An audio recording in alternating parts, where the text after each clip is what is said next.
आज हम लेकर आए हैं एक दिलचस्प कहानी, ठगनी बुढ़िया की कहानी।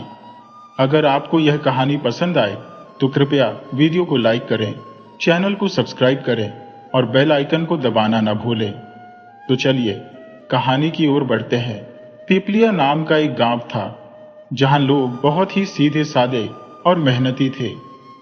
किसान खेतों में पसीना बहाते, बुजुर्ग चौपाल पर हुक्का पीते, बच्चे गलियों में खेलते और हवा में मिट्टी की खुशबू फैली रहती। सब कुछ शांत और व्यवस्थित था, लेकिन यह शांति ज्यादा दिनों तक नहीं टिकने वाली थी। एक दिन गांव में एक अजनबी बुढ़िया आ गई। उसका चेहरा झुर्रियों से भरा था, आंखों में अजीब सी चमक थी और पीठ पर एक गठरी लदी थी। कोई नहीं जानता था कि वह कौन है और कहां से आई है। उसके कपड़े पुराने थे, लेकिन उसकी आंखों में एक अलग ही आकर्षण था। वह धीरे धीरे लाठी के सहारे चल रही थी, मानो बहुत थकी हुई हो। गांव के प्रवेश द्वार पर बने पुराने पीपल के पेड़ के नीचे उसने अपनी गठरी रखी और आराम करने लगी। गांव के कुछ लोग उसे देखने लगे। चौपाल पर बैठे बुजुर्गों में से एक, लखन काका ने पूछा, कौन हो अम्मा? बुढ़िया ने धीरे से सिर उठाया और मुस्कुराते हुए कहा, मैं तो बस एक मुसाफिर हूं बेटा। बहुत दिनों से सफर कर रही हो, अब थोड़ी देर रुकने का मन है। अगर आप लोग इजाजत दें तो इस गांव में कुछ दिन बिता लो। गांव के लोग सरल स्वभाव के थे, किसी अजनबी को यूं ही मना करना उनकी आदत नहीं थी। लखन काका ने बाकी बुजुर्गों से सलाह की और फैसला हुआ कि बुढ़िया को गांव में रहने दिया जाए। कुछ ही दिनों में बुढ़िया गांव वालों के बीच घुल मिल गई। वह बहुत मीठा बोलती थी और सबकी मदद करने को तैयार रहती थी। अगर किसी के घर में कोई परेशानी होती तो वह वहां पहुंच जाती। खासकर गांव की औरतों और बच्चों को तो वह अपनी बातों से मोह लेती थी। वह तरह तरह की कहानियां सुनाती, जिनमें सोने चांदी के खजाने, राजाओं की गुप्त सुरंगें और पुराने जमाने के रहस्यमय किस्से होते। गांव के बच्चे उसके आसपास इकट्ठा हो जाते और उसकी कहानियां सुनकर दंग रह जाते। धीरे धीरे वह गांव वालों की जिंदगी का हिस्सा बन गई। लेकिन एक अजीब बात थी, उसके पास हमेशा पैसे होते थे, पर कोई नहीं जानता था कि वह पैसे कहां से लाती है। वह किसी के सामने पैसे निकालती नहीं थी, लेकिन जब भी कोई जरूरतमंद होता तो उसकी मदद जरूर करती। गांव वालों ने उसे दयालु अम्मा कहना शुरू कर दिया, पर हर कहानी के पीछे एक छिपा हुआ सच होता है। एक दिन गांव के ही एक बुजुर्ग रामनाथ की तबीयत बिगड़ गई। बुढ़िया खुद उनके घर गई और अपनी गठरी में से एक पोटली निकाल कर दी। इसे पानी में घोलकर पी लो, ठीक हो जाओगे, उसने कहा। रामनाथ ने जैसे ही वह दवा दी, उनका दर्द कुछ ही घंटों में गायब हो गया। यह देखकर गांव वालों को विश्वास हो गया कि बुढ़िया के पास कोई चमत्कारी शक्ति है। अब गांव में जो भी बीमार होता वह बुढ़िया के पास जाता। वह अपनी गठरी में से जड़ी बूटी निकालती और बीमार को देती और अजीब तरह से वह ठीक भी हो जाता। लेकिन कुछ लोगों को उस पर शक था। गांव के एक युवा मोहन, जो शहर से पढ़कर आया था, उसे यह सब अजीब लग रहा था। ये अम्मा जितनी भोली दिखती है उतनी हो सकती है क्या? उसने अपने दोस्त सुरेश से कहा। सुरेश को भी यह अजीब लग रहा था, लेकिन गांव के बाकी लोग तो बुढ़िया को देवी की तरह मानने लगे थे। अगर हम इस पर शक करेंगे तो गांव वाले हमें ही गलत समझेंगे, सुरेश ने कहा। फिर एक रात अजीब घटना हुई। गांव का एक व्यक्ति जो बुढ़िया की दी हुई दवा लेकर सोया था, सुबह होते ही लापता हो गया। उसके परिवार वाले परेशान हो गए। गांव भर में खोजबीन हुई, लेकिन उसका कोई पता नहीं चला। कुछ लोगों का कहना था कि उन्होंने रात को किसी को बुलाने की आवाजें सुनी थी। गांव में धीरे धीरे डर फैलने लगा। मोहन और सुरेश को शक और गहरा हो गया। हमें इस बुढ़िया पर नजर रखनी होगी, मोहन ने ठान लिया। लेकिन यह इतना आसान नहीं था, क्योंकि बुढ़िया सबकी चहेती बन चुकी थी। गांव के लोग उसकी कहानियों और चमत्कारों में इतने डूब चुके थे कि उन्हें किसी भी बात पर शक नहीं होता था। लेकिन मोहन और सुरेश ने तय कर लिया था कि वे इस रहस्यमयी बुढ़िया की सच्चाई पता करके रहेंगे। रात के अंधेरे में जब पूरा गांव सो रहा था, मोहन और सुरेश ने बुढ़िया के घर की तरफ रुख किया। उन्हें नहीं पता था कि वे क्या देखने वाले हैं, लेकिन इतना तय था कि यह कोई साधारण बुढ़िया नहीं थी। गांव पिपलिया में ठगनी बुढ़िया का असर बढ़ता जा रहा था। उसकी मीठी बातें, रहस्यमयी कहानियां और चमत्कारी जड़ी बूटियों ने गांव वालों को पूरी तरह से मोह लिया था। कोई उसे देवी का अवतार मान रहा था, तो कोई उसे एक महान ज्ञानी समझ रहा था। लेकिन उसके पीछे एक ऐसा खेल चल रहा था जिसका अंदाजा किसी को नहीं था। बुढ़िया अब केवल बीमारियों की दवा ही नहीं देती थी, बल्कि उसने धीरे धीरे गांव वालों को सपने दिखाने भी शुरू कर दिए। वह लोगों को बताने लगी कि उनके पूर्वजों का छुपाया हुआ खजाना गांव के आसपास कहीं दफन है। उसकी कहानियों में ऐसे ऐसे मोड़ होते थे कि हर कोई उसकी बातों पर विश्वास करने लगा। एक दिन वह गांव के सबसे गरीब किसान रघु के पास गई। रघु का घर टूटा फूटा था, फसल ठीक से नहीं उगती थी और घर में खाने के भी लाले पड़े थे। बुढ़िया ने उसे देखकर लंबी सांस भरी और धीमे स्वर में बोली, बेटा, तेरी हालत देखकर मेरा दिल दुखता है, लेकिन चिंता मत कर, तेरा भाग्य बदलने वाला है। रघु ने हैरानी से पूछा, कैसे अम्मा? बुढ़िया ने उसकी हथेली पकड़ी और धीरे धीरे उसे सहलाने लगी। उसकी आंखें गहरी हो गईं और उसने कुछ बुदबुदाया, मानो कोई मंत्र पढ़ रही हो। फिर उसने धीरे से कहा, तेरे दादा के दादा ने यहां बहुत साल पहले एक खजाना छुपाया था। वे इसे किसी को बताना नहीं चाहते थे, इसीलिए उनके मरने के बाद यह रहस्य छुपा रह गया। लेकिन अब वक्त आ गया है कि वह खजाना तुझे मिले। रघु की आंखें चमक उठी। वह वर्षों से गरीबी में जी रहा था और अब अचानक यह सुनकर उसकी उम्मीदें जाग उठी। अम्मा, कहाँ है वह खजाना? बुढ़िया ने एक हल्की मुस्कान दी और बोली, मैं तुझे बता सकती हूँ, लेकिन इस रहस्य को सिर्फ तुझे और मुझे ही जानना चाहिए। अगर किसी और को पता चला तो यह खजाना श्राप बन जाएगा। रघु अब पूरी तरह से उसके जाल में फंस चुका था। बुढ़िया ने धीरे से कहा, लेकिन खजाना निकालने के लिए मुझे कुछ अनुष्ठान करने होंगे और उसके लिए थोड़े बहुत सोने चांदी की जरूरत होगी। रघु के पास तो वैसे ही कुछ नहीं था, लेकिन उसने अपनी पत्नी के गहने निकालकर बुढ़िया को दे दिए। बुढ़िया ने उसे भरोसा दिलाया कि बहुत जल्द वह कई गुना ज्यादा धन वापस पालेगा। यह खेल सिर्फ रघु के साथ नहीं था। धीरे धीरे गांव के कई और लोगों को बुढ़िया ने ऐसे ही सपने दिखाने शुरू कर दिए।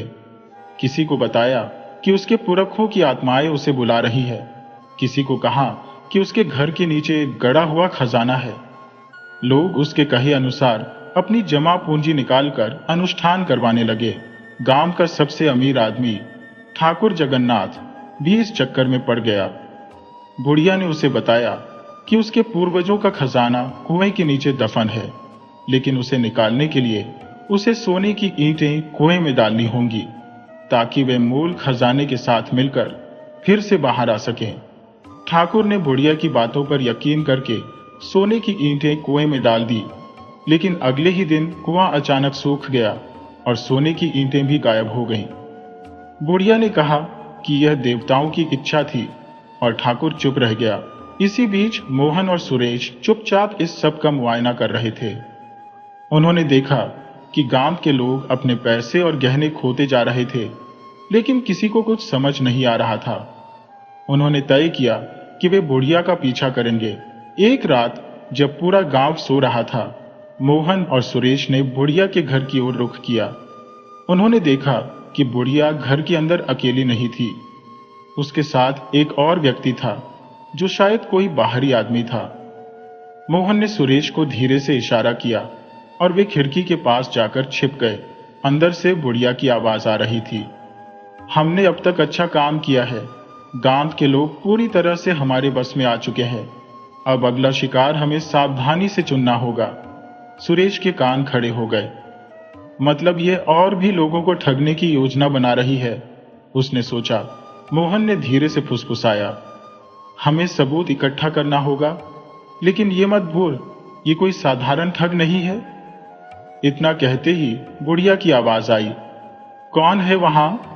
मोहन और सुरेश के दिल की धड़कनें तेज हो गईं। क्या वे पकड़े जाने वाले थे?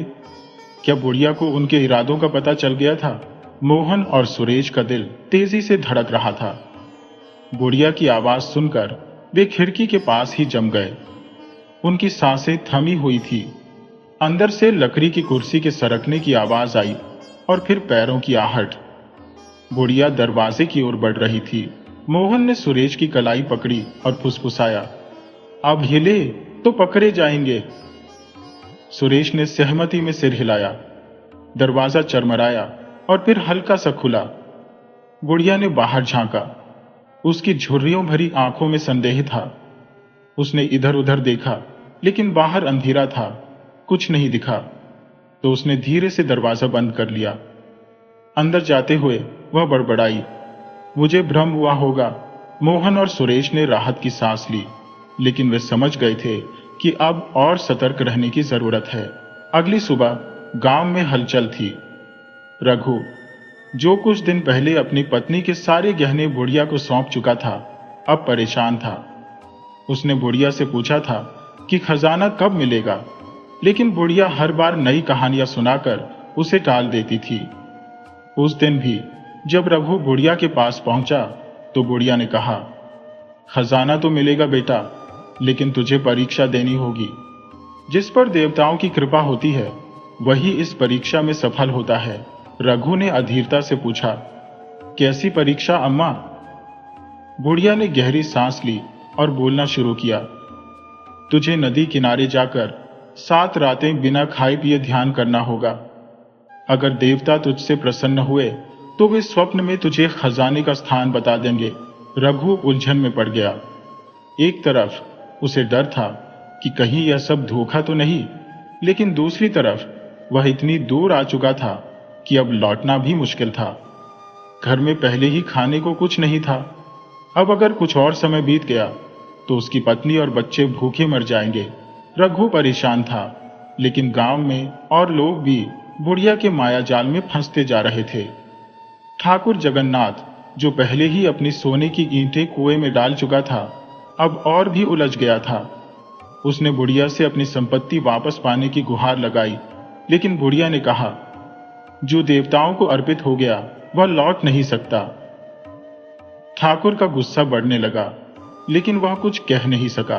बुढ़िया की तरफ से गांव में एक ऐसा डर फैल चुका था कि कोई भी उसके खिलाफ आवाज उठाने की हिम्मत नहीं करता था। इसी बीच मोहन और सुरेश ने एक योजना बनाई। वे जानते थे कि बुढ़िया के खिलाफ सीधे कुछ करना संभव नहीं होगा, क्योंकि गांव के लोग ही उसके पक्ष में खड़े हो जाएंगे। इसीलिए उन्होंने एक नई चाल चली। मोहन ने गांव के मंदिर के पुजारी से मिलकर एक अफवाह फैलानी शुरू की। वह हर जगह कहने लगा कि उसे रात में सपना आया था, जिसमें गांव के देवता ने कहा कि बुढ़िया का असली रूप कोई साधारण इंसान का नहीं, बल्कि एक मायावी शक्ति का है, जो गांव के लोगों को धोखा दे रही है। धीरे धीरे यह बात पूरे गांव में फैलने लगी। कुछ लोग जो पहले ही बुढ़िया की बातों से निराश हो चुके थे, अब इस नई अफवाह पर विश्वास करने लगे। लेकिन बुढ़िया इतनी आसानी से हार मानने वालों में से नहीं थी। वह खुद गांव के चौपाल में आई और अपनी रहस्यमयी आवाज में बोलने लगी, सावधान रहो। जब भी किसी महात्मा या संत का प्रभाव बढ़ता है तो कुछ लोग उसे बदनाम करने का प्रयास करते हैं। ये कोई नई बात नहीं है। उसकी बातों का असर हुआ और गांव के लोग फिर से उसके पक्ष में आ गए। लेकिन मोहन और सुरेश अब पीछे हटने वाले नहीं थे। उन्होंने तय कर लिया कि वे इस बार बुढ़िया को रंगे हाथों पकड़ेंगे। रात को वे चुपचाप बुढ़िया के घर के पास जा छिपे। उन्होंने देखा कि बुढ़िया किसी आदमी से चोरी छिपे बातें कर रही थी। बुढ़िया ने कहा, अब हमें जल्द से जल्द गांव छोड़ना होगा। बहुत ज्यादा माल इकट्ठा हो गया है। अब यह जगह सुरक्षित नहीं है। सुरेश ने मोहन की तरफ देखा और धीरे से फुसफुसाया, इसका मतलब यह सच में ठग है।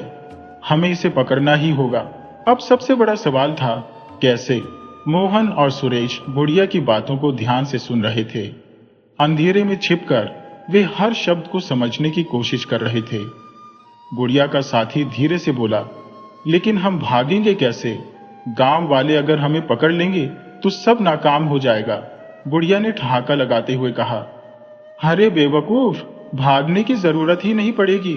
अगर हम सही चाल चले तो पूरा गांव ही हमारे बचाव में खड़ा हो जाएगा। मोहन और सुरेश एक दूसरे को देख रहे थे। बुढ़िया के इस आत्मविश्वास का क्या कारण था? बुढ़िया ने अपनी बात जारी रखी, मैं कल गांव वालों को बताऊंगी कि एक बड़ी विपत्ति आने वाली है। जो भी मेरी शरण में रहेगा वही बच पाएगा। इससे वे और डरेंगे और हमारे खिलाफ जाने का सोचेंगे भी नहीं। सुरेश ने मोहन के कान में फुसफुसाया, यह तो बहुत बड़ी चाल चल रही है। अगर हम इसे पकड़ना चाहते हैं तो हमें पूरे गांव को इसके खिलाफ करना होगा। मोहन ने हामी भरी, लेकिन हमें ठोस सबूत चाहिए। सिर्फ हमारी बातों पर कोई यकीन नहीं करेगा। हमें इसके घर में छिपा कर रखा गया सोना चांदी और बाकी सामान ढूंढना होगा। अगली सुबह बुढ़िया ने गांव के चौपाल में एक बड़ी सभा बुलाई। गांव के लगभग सभी लोग वहां इकट्ठा हो गए। उसके चेहरे पर वही रहस्यमयी मुस्कान थी। वह हाथ में एक माला लेकर बैठी और धीरे धीरे बोलना शुरू किया। कल रात मैंने एक भयानक सपना देखा। देवताओं ने मुझे चेतावनी दी है कि इस गांव पर एक बड़ा संकट आने वाला है।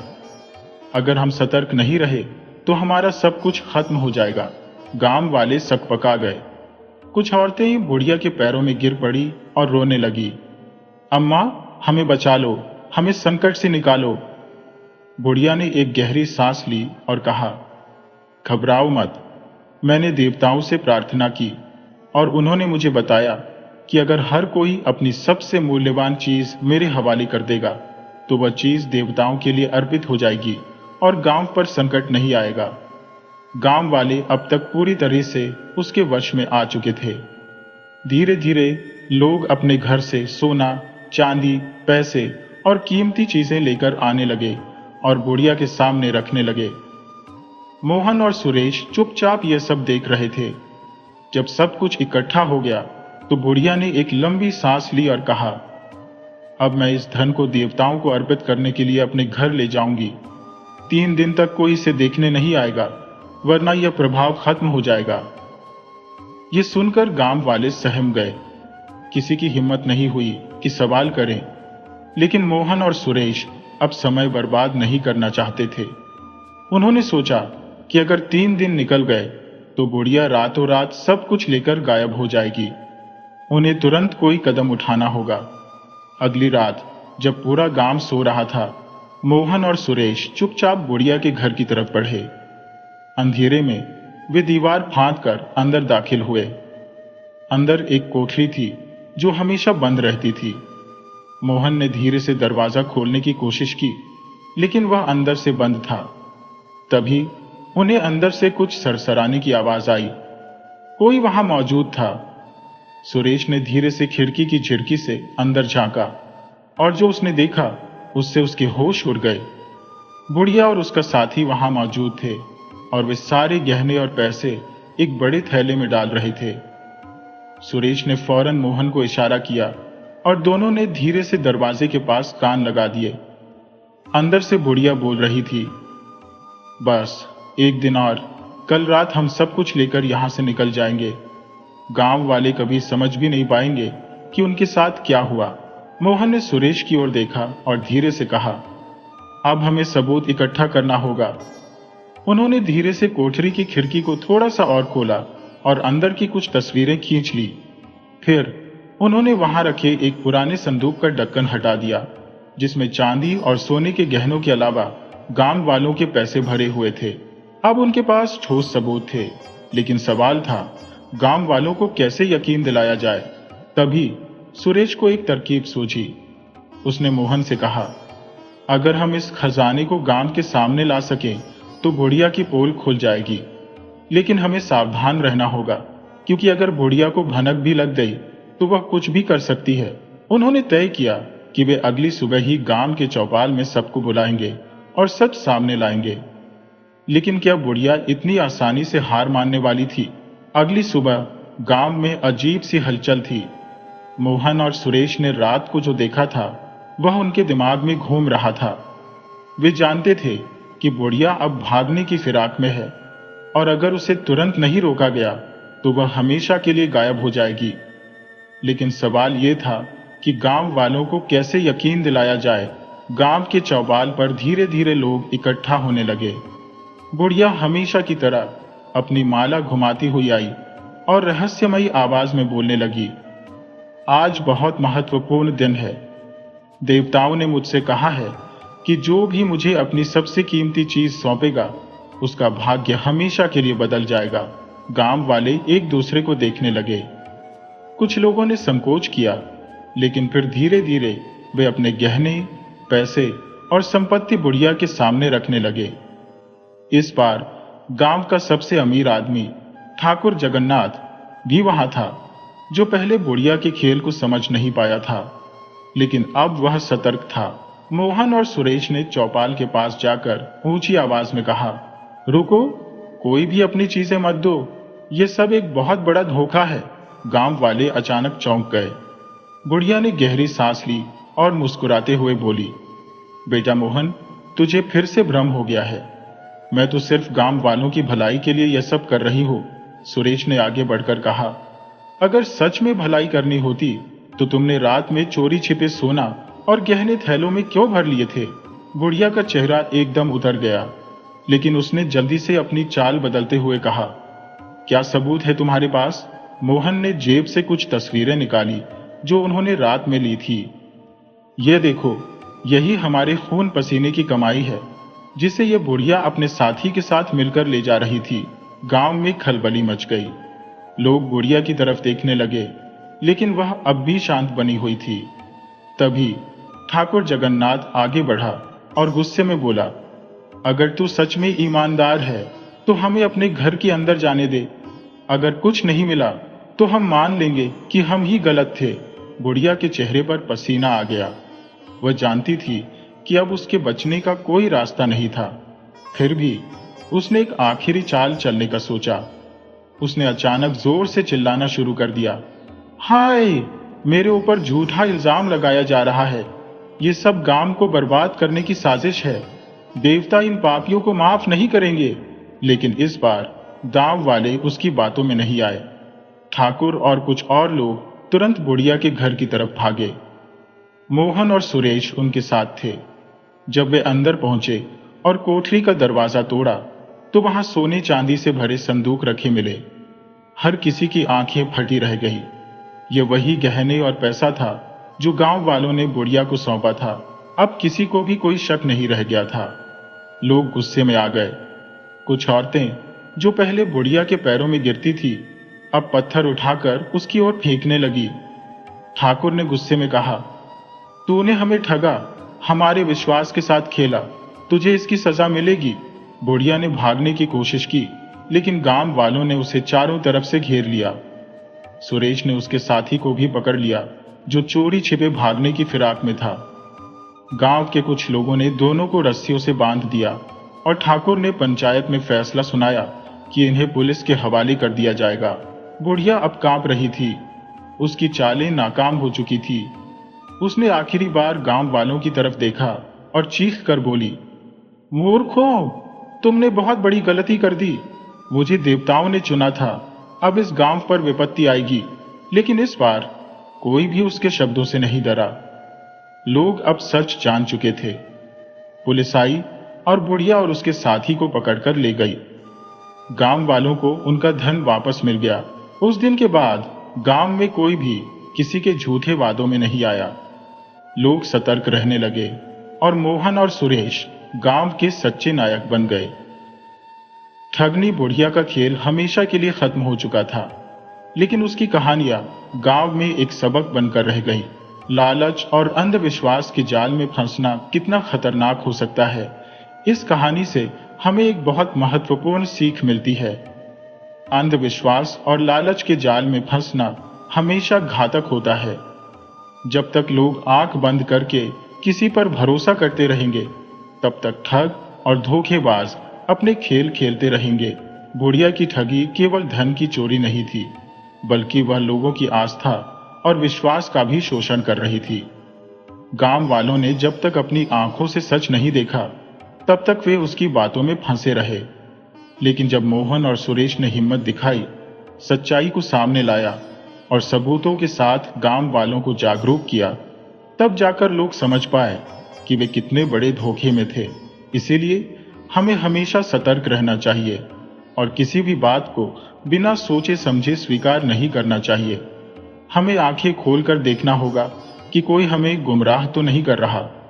विश्वास अच्छी चीज है, लेकिन आंख मूंद कर किसी पर भी भरोसा करना नुकसानदेह हो सकता है। याद रखिए, सच्चाई को परखने के लिए तर्क और विवेक का सहारा लेना जरूरी है। तभी हम ठगों के जाल से बच सकते हैं और अपने समाज को सुरक्षित और जागरूक बना सकते हैं।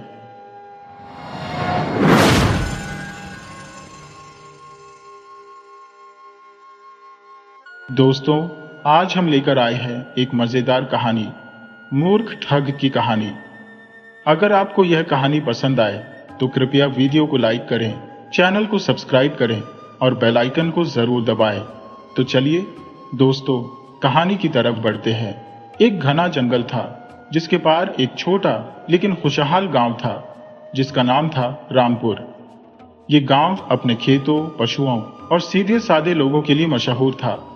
लेकिन इसी सीधेपन का फायदा उठाने की इच्छा में जंगल के उस पार रहते थे चार मूर्ख ठग, भोला, लल्लू, बब्बन और गामा।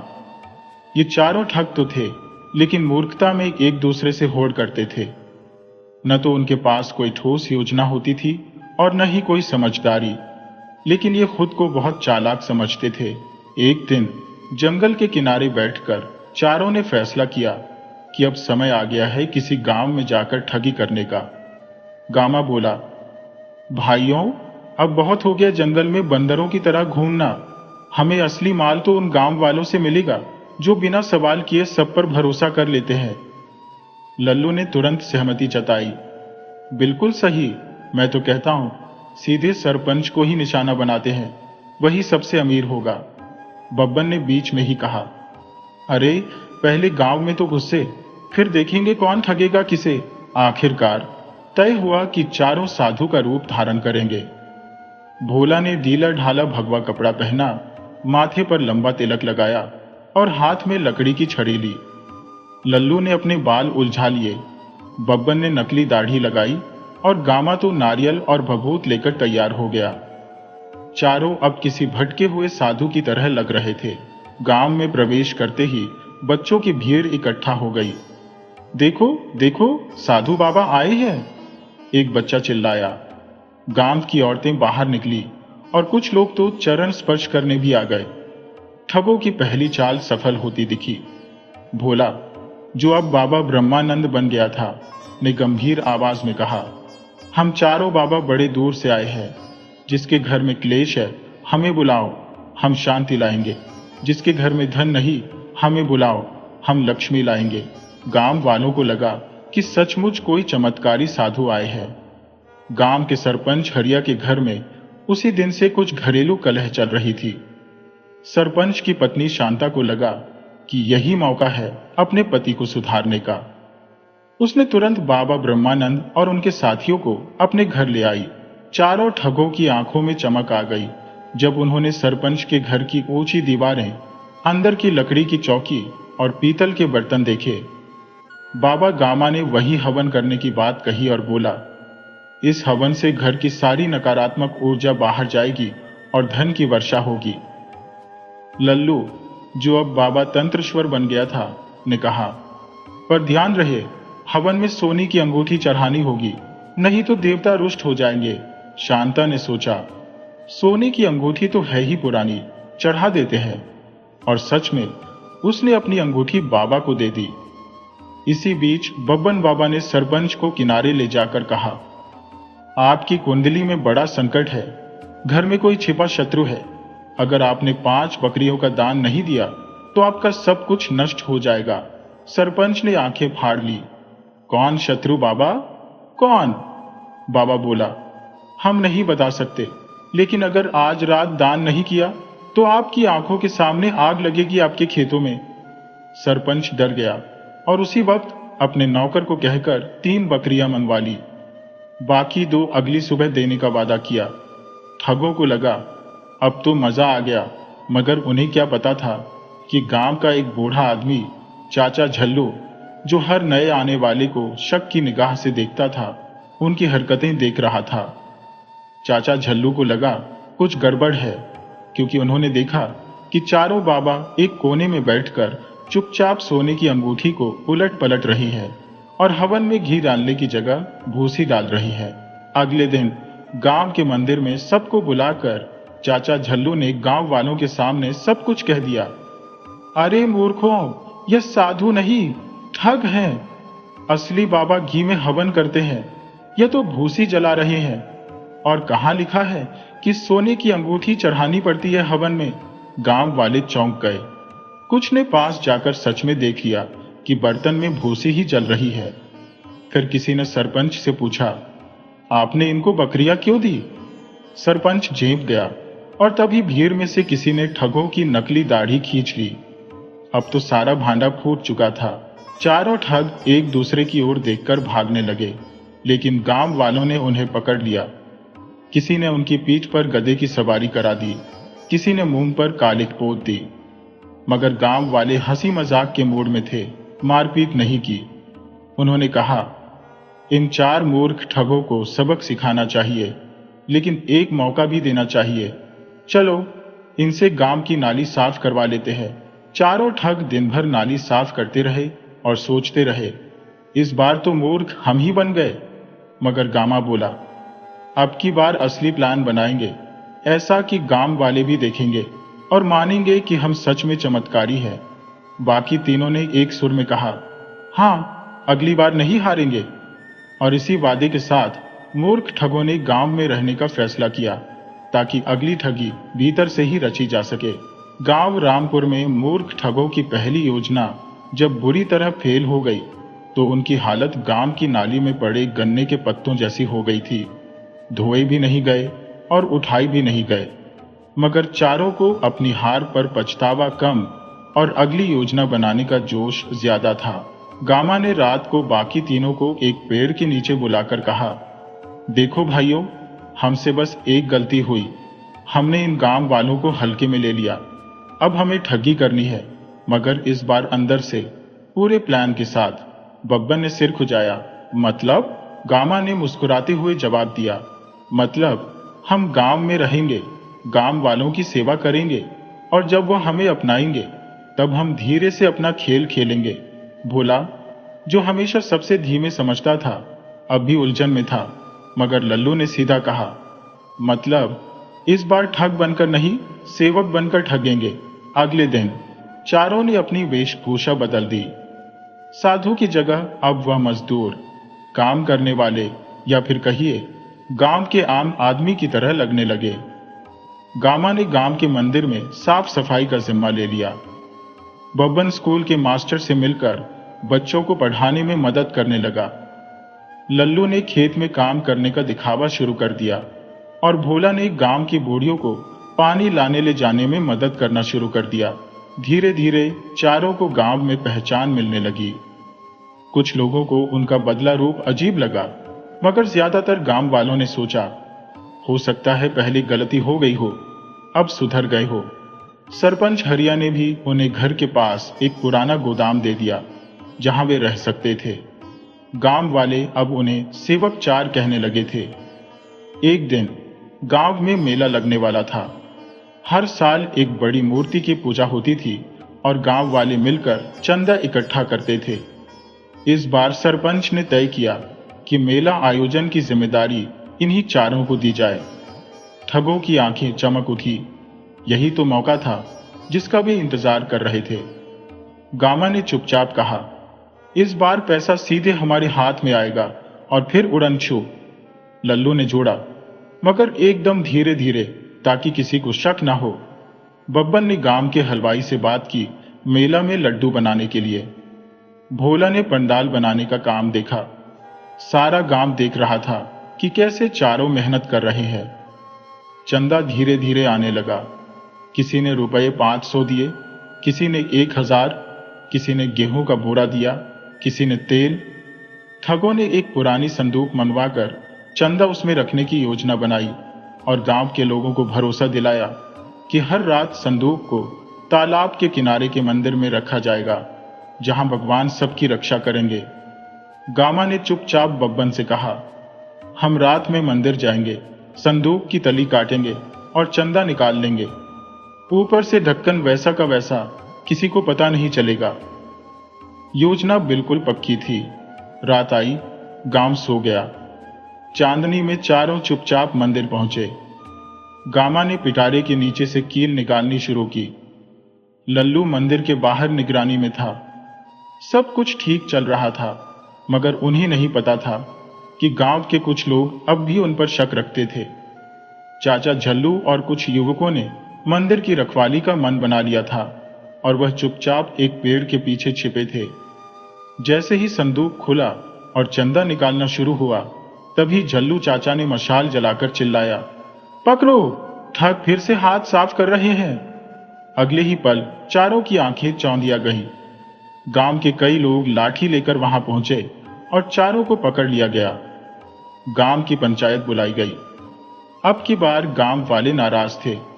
सरपंच बोला, पहली बार माफ किया, सोचा इंसान सुधर सकता है, मगर अब की बार माफी नहीं मिलेगी।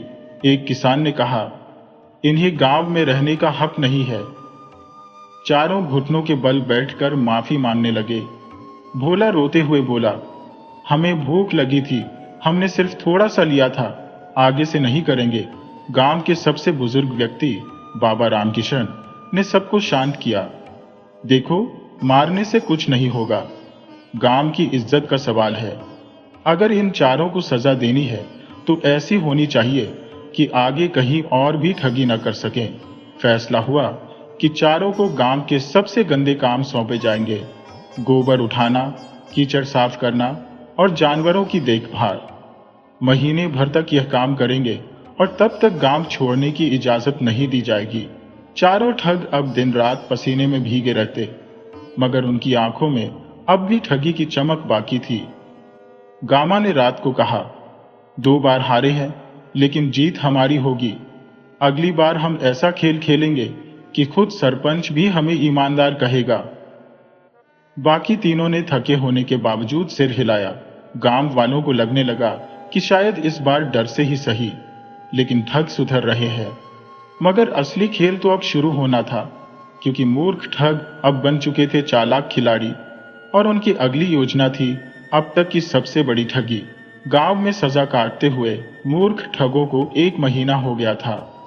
दिन रात की मेहनत और गोबर से सने कपड़े उनके शरीर को तोड़ चुके थे, लेकिन उनका दिमाग अब भी नई चालों की चिंगारी में जल रहा था। गामा अब भी रात में चुपचाप गांव की गलियों में घूमता और हर कोने की खबर रखता। बब्बन ने खेत में काम करते हुए सुना कि गांव के पास एक पुराना टीला है, जिसे लोग भूतों वाला टीला कहते हैं वहां पहले एक राजा का खजाना गड़ा हुआ था, मगर उसकी रखवाली कोई आत्मा करती है। गांव वाले डर के मारे वहां नहीं जाते। बस फिर क्या था, गामा की आंखों में चमक दौड़ गई। उसने बाकी तीनों को एक पेड़ के नीचे इकट्ठा किया और कहा, अब जो योजना है वह अब तक की सबसे बड़ी ठगी होगी। हम इस गांव के लोगों को खजाने का सपना दिखाएंगे और उसी के बहाने सबका पैसा खींच लेंगे। लल्लू ने डरते हुए पूछा, मगर अगर वह भूत वाली बात सच निकली तो? गामा ने हंसते हुए कहा, अगर भूत होता तो अब तक खुद खजाना निकाल चुका होता। ये सिर्फ डर की अफवाह है। असली खजाना हम खुद बनाएंगे और गांव वालों को दिखाएंगे। अगले ही दिन गामा ने गांव के बच्चों के साथ खेलते खेलते जोर से चिल्लाया, अरे ये क्या चमक रहा है मिट्टी के नीचे? बच्चे इकट्ठा हो गए। सबने देखा कि जमीन में से एक पुराना धातु से बना सिक्का निकला है। गामा ने इसे गांव के सरपंच को दिखाया और कहा, लगता है भूतों वाले टीले में कोई खजाना है। ये सिक्का वहीं से आया होगा। सरपंच ने सिक्का उलट पलट कर देखा। वह दिखने में तो पुराना लग रहा था और उसके ऊपर कुछ अजीब निशान भी थे। गांव में अफवाह फैलने में ज्यादा वक्त नहीं लगा। अब गामा ने गांव के मंदिर में जाकर घोषणा की, मेरे सपने में एक संत आए थे। उन्होंने कहा कि गांव वालों को एक साथ मिलकर उस खजाने को निकालना चाहिए, वरना वह खजाना कभी किसी के हाथ नहीं लगेगा। गांव वाले पहले तो हिचकिचाए, लेकिन जब बब्बन और लल्लू ने रात को कुछ और पुराने सिक्के जमीन में छिपाकर दूसरे दिन लोगों को मिलने दिए तो धीरे धीरे सभी यकीन करने लगे। गांव में एक बड़ा आयोजन हुआ जहां गामा को एक खोजी संत की उपाधि दे दी गई। भोला तो बाकायदा सफेद कपड़े पहनकर ढोल बजाने लगा और लोगों से चंदा मांगने लगा। भाइयों बहनों, खजाने की खुदाई के लिए हमें औजार, मजदूर और साधन चाहिए। आप सबका सहयोग चाहिए। गांव वाले भी लालच में आ गए। किसी ने ही चाहिए था खजाना। किसी ने 2 बोरी अनाज दिया, किसी ने रुपये 5,000। सबसे ज्यादा चंदा सरपंच ने दिया, 11,000 और 2 मजदूरों की मदद। अब ठगों ने गांव के बाहर किले के पास एक खुदाई स्थल तैयार किया। उन्होंने खुद ही खजाने के डिब्बे बनाए जो लकड़ी के थे, मगर ऊपर से लोहे जैसी चमक देने के लिए उन्हें पॉलिश किया गया था। एक रात उन्होंने उनमें पुराने कपड़े, कुछ चमकदार पत्थर और नकली मूर्तियां भरकर जमीन में गाड़ दिए। फिर सुबह की खुदाई में आश्चर्यजनक रूप से वह खजाना निकल आया। गांव वाले खुशी से झूम उठे। जय हो संत गामा बाबा की आवाजें गूंजने लगी। गामा ने सबसे कहा, भाइयों, यह तो बस शुरुआत है। असली खजाना तो नीचे और गहरा है और इसके लिए और ज्यादा खुदाई करनी होगी। मगर यह काम आसान नहीं, क्योंकि अब से आत्मा नाराज हो सकती है। गांव वालों ने डरकर पूछा, अब क्या करें बाबा? गामा ने आंखें बंद करके थोड़ी देर ध्यान लगाया और बोला, आत्मा को शांत करने के लिए विशेष पूजा होगी और इसके लिए हर परिवार को एक शांति अनुष्ठान सहयोग राशि देनी होगी। रुपये 1,000 प्रति घर। अब ठगों की झोली भरने लगी। गांव का हर आदमी जिसने पहले सिक्का देखा था या जिसे खजाने का लालच था, अपना हिस्सा पक्का करवाने के लिए पैसे दे रहा था। महिलाएं अपने गहने गिरवी रखकर पैसा दे रही थी। किसान अनाज और मुर्गी तक लाकर दे रहे थे। गांव की हवा में अब बस यही बात थी, खजाना हमारा होगा। मगर तभी कुछ अजीब हुआ। गांव का एक पढ़ा लिखा लड़का रमेश, जो शहर से छुट्टी में गांव आया था, पूरे मामले को देखकर हैरान था। उसने वह सिक्के उठाकर ध्यान से देखे। उसे शक हुआ कि ये सिक्के असली नहीं है। वह चुपचाप रात में खुदाई वाले टीले पर गया और वहां से एक पत्थर और लकड़ी के टुकड़े उठाकर शहर की प्रयोगशाला में जांच के लिए भेज दिए। 2 दिन बाद जब रिपोर्ट आई तो उसकी आंखें फटी की फटी रह गईं। सारे सिक्के और मूर्तियां नकली थी, हाल ही में बनाए गए थे। रमेश ने रिपोर्ट लेकर सीधे सरपंच के पास पहुंचा। सरपंच भी हैरान हो गया। उसने गांव वालों को बुलाया और सारा सच बताया। गामा और उसके साथियों को बुलाकर पंचायत के सामने लाया गया। गामा ने मुस्कुराते हुए कहा, हमने कोई चोरी नहीं की, लोगों ने खुद हमें पैसे दिए। हम तो सिर्फ उनकी मदद कर रहे थे। बब्बन बोला, हमने किसी को मजबूर नहीं किया, सबने अपनी मर्जी से दिया। लल्लू ने तो यहां तक कह दिया, अगर हम ठग होते तो पहले भाग नहीं जाते क्या? गांव में एक बार फिर चर्चा छिड़ गई। क्या यह धोखा था या बस एक अच्छा अभिनय? कुछ लोग अब भी गामा को भक्त मान रहे थे तो कुछ आग बुला थे। सरपंच ने फैसला किया, अब की बार गांव की अदालत चलेगी। अगला निर्णय पंचायत नहीं, पूरा गांव मिलकर करेगा। चारों ठग इस बार फंसे हुए थे, मगर गामा अब भी मुस्कुरा रहा था, क्योंकि उसके दिमाग में अब भी एक आखिरी चाल बची थी जिसे वह अगली सभा में चलने वाला था। गांव की पंचायत के सामने खड़े गामा, बब्बन, लल्लू और भोला अब बेकाबू होती भीड़ को शांत नजरों से देख रहे थे। सबकी आंखों में गुस्सा था, विश्वास टूट चुका था। रिपोर्ट ने साफ कर दिया था कि खजाने की खुदाई एक दिखावा थी। मूर्तियां नकली थी, सिक्के नए थे। लेकिन फिर भी गामा की आंखों में डर का नामो निशान नहीं था। उल्टे वह अपनी लंबी मूंछों को ताप देते हुए मुस्कुरा रहा था। गामा ने पंचायत से कहा, हम तो बस एक सपना सच करना चाहते थे। अगर हमने गांव में एकता पैदा की, लोगों को उम्मीद दी और कुछ दिन खुशी दी, क्या वह भी जुर्म है? उसकी चालाकी भरी बातें कुछ लोगों को थोड़ी देर के लिए उलझा गई, लेकिन ज्यादातर लोग अब उसकी चिकनी चुपड़ी बातों से थक चुके थे। बब्बन ने थोड़ा डरते हुए कहा, देखिए, हमने किसी का कुछ छीना नहीं, सबने खुद दिया। अब अगर वापस चाहिए तो हम मेहनत करके वापस कर देंगे। लल्लू और भोला ने गर्दन नीचे कर रखी थी। भोला तो अब खुलकर रोने लगा था। हमसे गलती हो गई, हमें माफ कर दो। हम मजदूरी करेंगे लेकिन पैसे लौटा देंगे, सरपंच ने कहा। ठग चाहे कितना भी मीठा बोले, ठग ही रहता है। अब गांव की अदालत फैसला करेगी। उसी रात जब गांव में सब सो रहे थे, गामा ने अपनी आखिरी और सबसे खतरनाक योजना की नींव रखी। उसने बब्बन, लल्लू और भोला को बुलाया और कहा, अगर अगली पंचायत में हार गए तो सीधे सजा होगी, या जेल या गांव से निकाल दिया जाएगा। हमें अब कोई चमत्कार दिखाना होगा और वह चमत्कार खुद मैं बनूंगा। बब्बन ने पूछा, कैसा चमत्कार? गामा ने कहा, अब मैं गांव में मरूंगा और फिर 2 दिन बाद जिंदा हो जाऊंगा। तीनों भौचक्के के रह गए। लल्लू ने कांपते हुए पूछा, तू पागल हो गया है क्या? गामा ने आंखों में चमक भरकर कहा, पागल नहीं, कलाकार हूं मैं। ऐसा इंतजाम करूंगा कि सबको लगे मैं मर गया। फिर जंगल में जाकर छिप जाऊंगा। 2 दिन बाद आधी रात को गांव लौटकर मंदिर में प्रकट हो जाऊंगा और कहूंगा कि मुझे भगवान ने नया जीवन दिया है।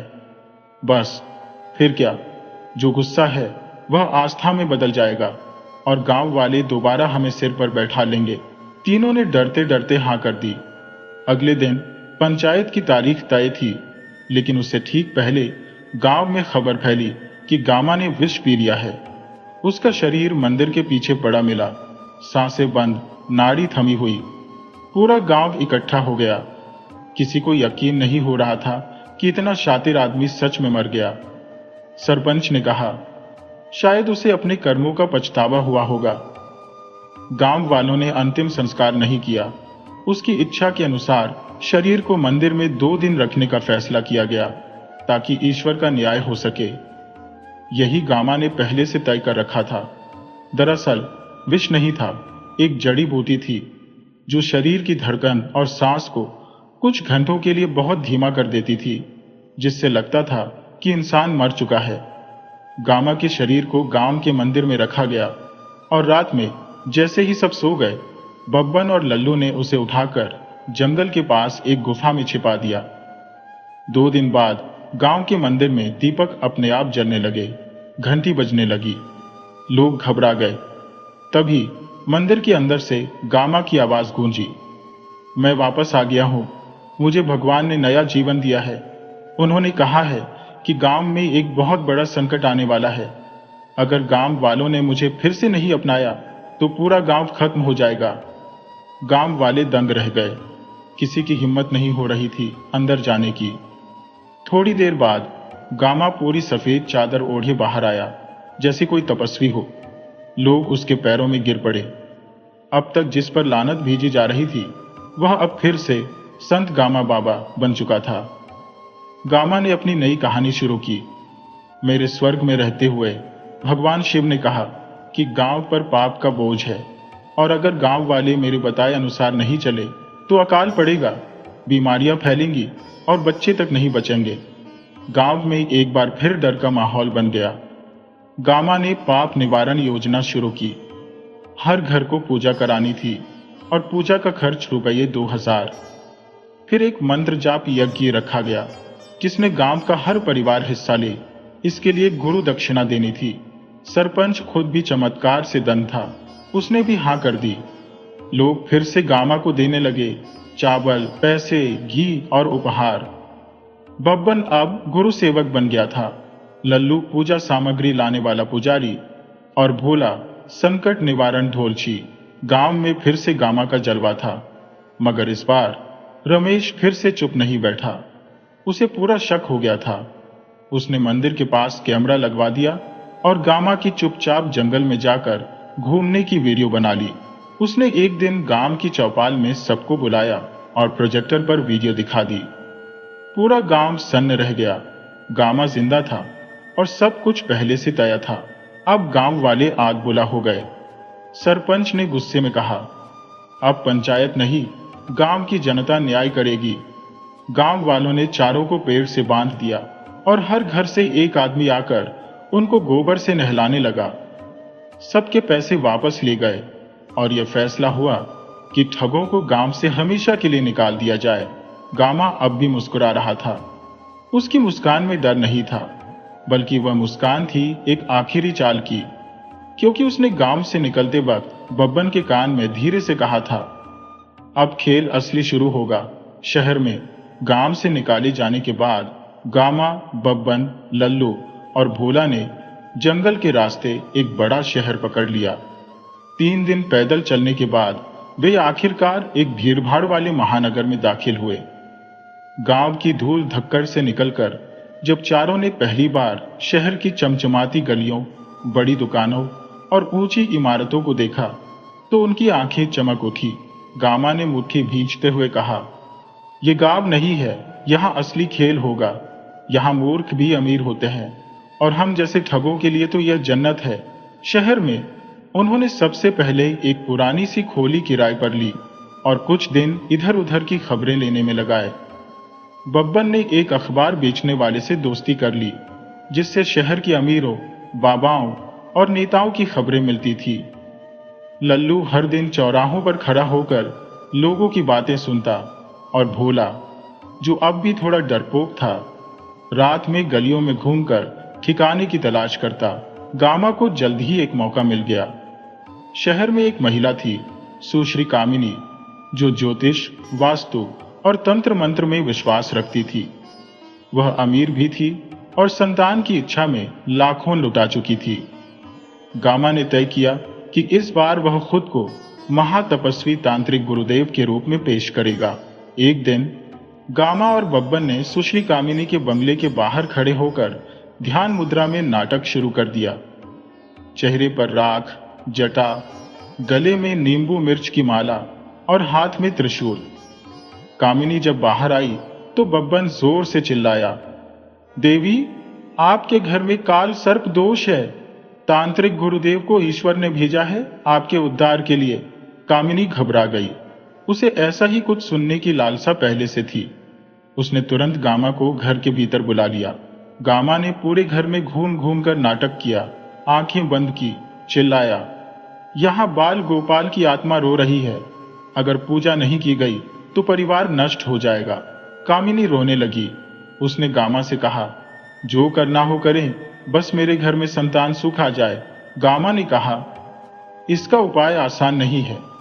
एक विशेष यज्ञ करना होगा, जिसमें खास रुद्राक्ष, दक्षिण समुद्र की मिट्टी और नेपाल से लाई गई काली धागे का प्रयोग होगा। कुल खर्च रुपए 15 लाख। कामिनी ने बिना सोचे समझे हाँ कर दी। गामा ने लल्लू और भोला को जिम्मेदारी दी कि वे यज्ञ के लिए सामान लेकर आए, ज्यादातर नकली और दिखावटी। एक दिन बाद यज्ञ शुरू हुआ। घर के नौकरों को बाहर कर दिया गया और एक कमरा पूरी तरह से अंधेरे में सजा दिया गया। वहां गामा ने गुपचुप रूप से एक नकली आवाज रिकॉर्डिंग मशीन छिपा दी, जिससे बीच बीच में बच्चों की हंसी और रोने की आवाजें आती। इससे कामिनी और भी भरोसा करने लगी कि घर में आत्मा है।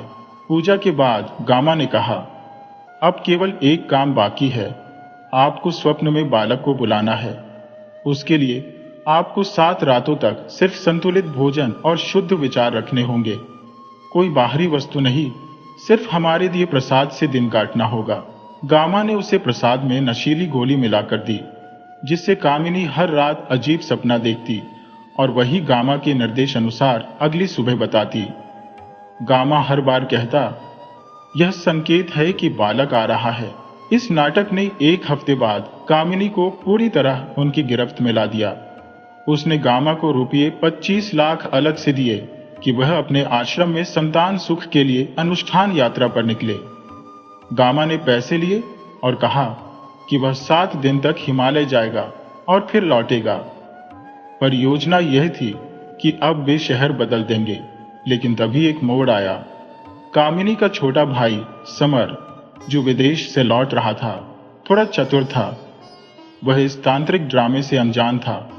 जैसे ही वह घर पहुंचा, बहन की हालत और बातें सुनकर उसने सीधा पुलिस को खबर दी। पुलिस को मामला कुछ गड़बड़ लगा, लेकिन कोई सबूत नहीं था। गामा, बब्बन, लल्लू और भोला को वहीं पकड़ लिया गया। जेल में सबको अलग अलग कोठरी में रखा गया। गामा अब भी मुस्कुराता रहा। पुलिस ने पूछा, तू मुस्कुरा क्यों रहा है? उसने जवाब दिया, क्योंकि ठग वही होता है जो हर हाल में अगला दाम सोच रहा होता है। लेकिन इस बार किस्मत ने उसका साथ नहीं दिया। अदालत में केस चला। मीरिया ने खूब दिखाया, गांव से आया महातपस्वी निकला बड़ा ठग। कामिनी को न्याय मिला और शहर की जनता को एक सीख। चारों को 7 साल की सजा हुई। जेल में गामा अब भी कहानियां सुनाता था। बब्बन जेलर का चेला बन गया, लल्लू रोटी सेकता था और भोला हर रोज गीता पढ़ता था। और इस तरह खत्म हुई मूर्ख ठगों की कहानी। या शायद नहीं, क्योंकि गामा की आंखों में अब भी वही पुरानी चमक बाकी थी।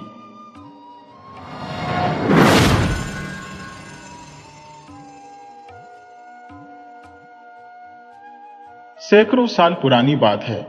एक गांव में रतन नाम का एक नौजवान रहता था। रतन स्वभाव से बड़ा ही मिलनसार और दूसरों की सहायता करने वाला था। उसके आगे पीछे कोई नहीं था, ना उसका कोई परिवार था और ना ही कोई रिश्तेदार। गांव के सभी लोग रतन को बहुत ही पसंद करते थे। शक्ल सूरत से रतन बहुत ही सुंदर था। वह जिससे भी एक बार मिल लेता, उस पर अपना असर छोड़ देता। इसके अलावा रतन में एक खूबी और थी। उसे गाने बजाने और संगीत का बहुत ही शौक था। चाहे ढोलक हो, सितार हो या बांसुरी, हर तरह का वाद्य यंत्र बजाने में वह माहिर था। साथ ही उसकी आवाज इतनी सुरीली थी कि जो भी उसका गाना एक बार सुन लेता, वह मंत्रमुग्ध हो जाता। गांव में जब भी कोई खुशी का मौका होता, रतन को वहां पर जरूर बुलाया जाता। अपने इस हुनर के कारण रतन की जिंदगी बड़े ही आराम से गुजर रही थी। एक दिन की बात है, रतन के गांव में एक शादी का समारोह था, जिसमें राज्य की राजधानी कौशलपुर से एक व्यापारी वहां पर आया था। उस व्यापारी ने इस मौके पर अपने नगर कौशलपुर की ऐसी तारीफ की कि वहां पर जितने भी लोग मौजूद थे, उनके मन में कौशलपुर नगर देखने का शौक पैदा हो गया।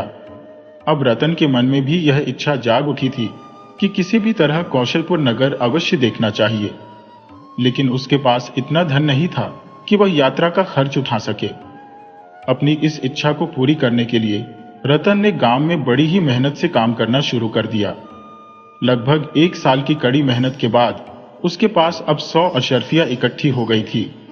उसे इस बात का विश्वास हो गया था कि वह इस धन के सहारे राज्य की राजधानी कौशलपुर नगर की सैर कर सकता है और वहां पर कुछ समय बिता सकता है। एक दिन रतन को पता चला कि उसके गांव के कुछ व्यापारी कौशलपुर नगर की ओर जा रहे हैं। रतन ने भी अपना सामान बांधा और उन व्यापारियों के काफिले के साथ हो लिया। जब रतन कौशलपुर राज्य पहुंचा तो वहां एक सराय में ठहर गया। इसके बाद वह कौशलपुर नगर को देखने के लिए निकल पड़ा। इस बड़ी नगर में ऊंचे ऊंचे मकान थे, बाजारों में रौनक थी और नगर के बीचों बीच एक बहुत ही बड़ी नदी बहती थी। रतन को कौशलपुर नगर का इलाका इतना पसंद आया कि वह दिन भर वहीं पर घूमता रहा। शाम को वह वापस अपनी सराय में आया, खा पी कर सो गया। इस तरह से रतन ने कौशलपुर नगर में काफी दिन बिताए। रतन के साथ जो व्यापारी आए थे, वे अब वापस जाने लगे थे। उन्होंने रतन को भी अपने साथ चलने को कहा, मगर रतन का मन अब कौशलपुर नगर से वापस जाने का नहीं था, इसीलिए उसने साफ मना कर दिया। व्यापारियों का काफिला वापस लौट गया। अब रतन के पास जितनी भी धनराशि थी, वह सब खर्च हो चुकी थी। हालत यह हो चुकी थी कि उसके पास 2 वक्त की रोटी खाने के लिए भी पैसे नहीं बचे थे। जब भूखे मरने की नौबत आई तो रतन पास के ही एक मंदिर में जाकर बैठ गया। 2 दिन तक रतन इसी मंदिर में बैठा रहा। फिर मंदिर में आने वाले लोगों को उस पर तरस आ गया। उन्होंने 4 रोटी सुबह और 4 रोटी शाम उसे देना शुरू कर दिया। ईश्वर का करना ऐसा हुआ कि मंदिर में आने वाले लोगों में से एक आदमी ऐसा भी था जो एक बहुत ही अमीर व्यापारी था। एक दिन उस व्यापारी ने रतन से उसका हालचाल पूछा और कहने लगा, भाई, तुम्हारा नाम क्या है? तुम किस जगह के रहने वाले हो? क्योंकि तुम्हारे रहन सहन और बोलचाल से यह मालूम होता है कि तुम कौशलपुर नगर के तो नहीं हो। तुम्हारी बात करने के तरीके और शिष्टाचार से यह पता चलता है कि तुम किसी अच्छे परिवार से हो। रतन ने जब उस व्यापारी से अपनी तारीफ सुनी तो मन ही मन में सोचने लगा कि क्यों न इस व्यापारी के साथ एक चाल चली जाए क्यों ना इसके सामने अपने खानदान के बारे में कुछ बढ़ा चढ़ाकर कहा जाए, ताकि इसकी नजरों में मेरी इज्जत और भी बढ़ जाए। हो सकता है इससे मेरा कुछ फायदा भी हो जाए। यह सोचकर रतन ने एक ठंडी सांस भरी और अपनी आंखों में आंसू भर लाया। वह कहने लगा, श्रीमान, आप एक बहुत ही अच्छे इंसान हैं, इसीलिए किसी दूसरे का दुख आपसे देखा नहीं जाता। मैं बहुत ही खुश हूं कि आपने मेरी असलियत को पहचान लिया।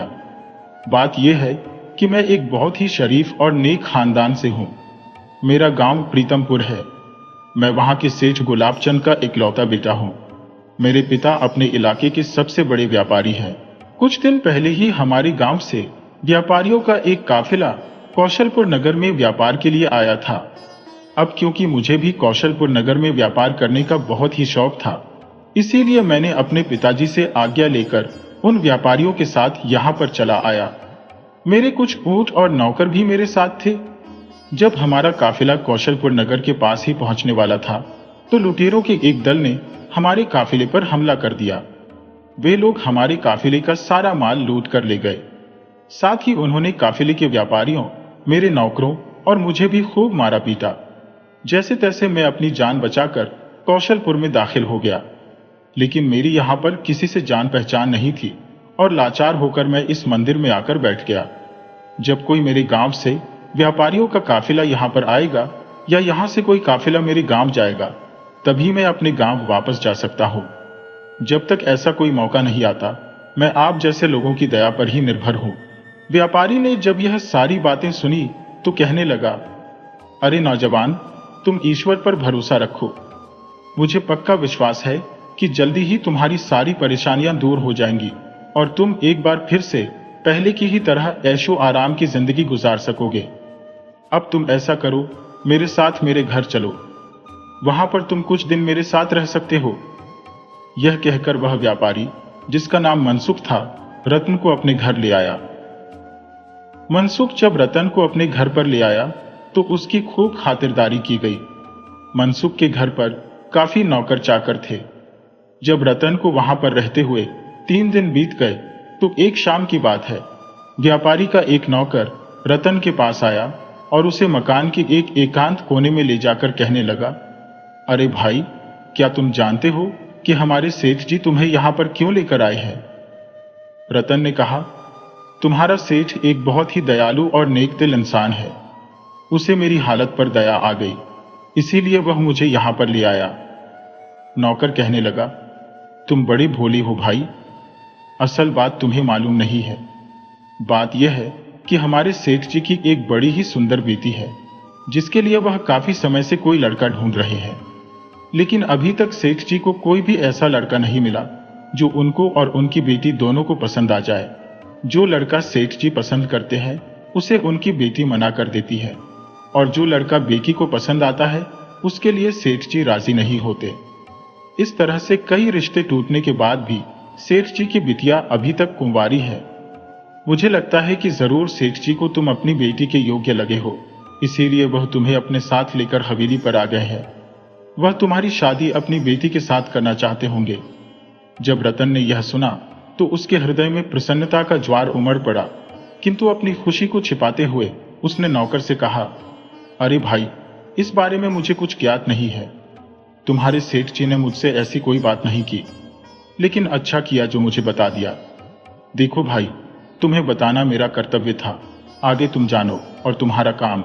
यह कहकर नौकर वहां से चला गया।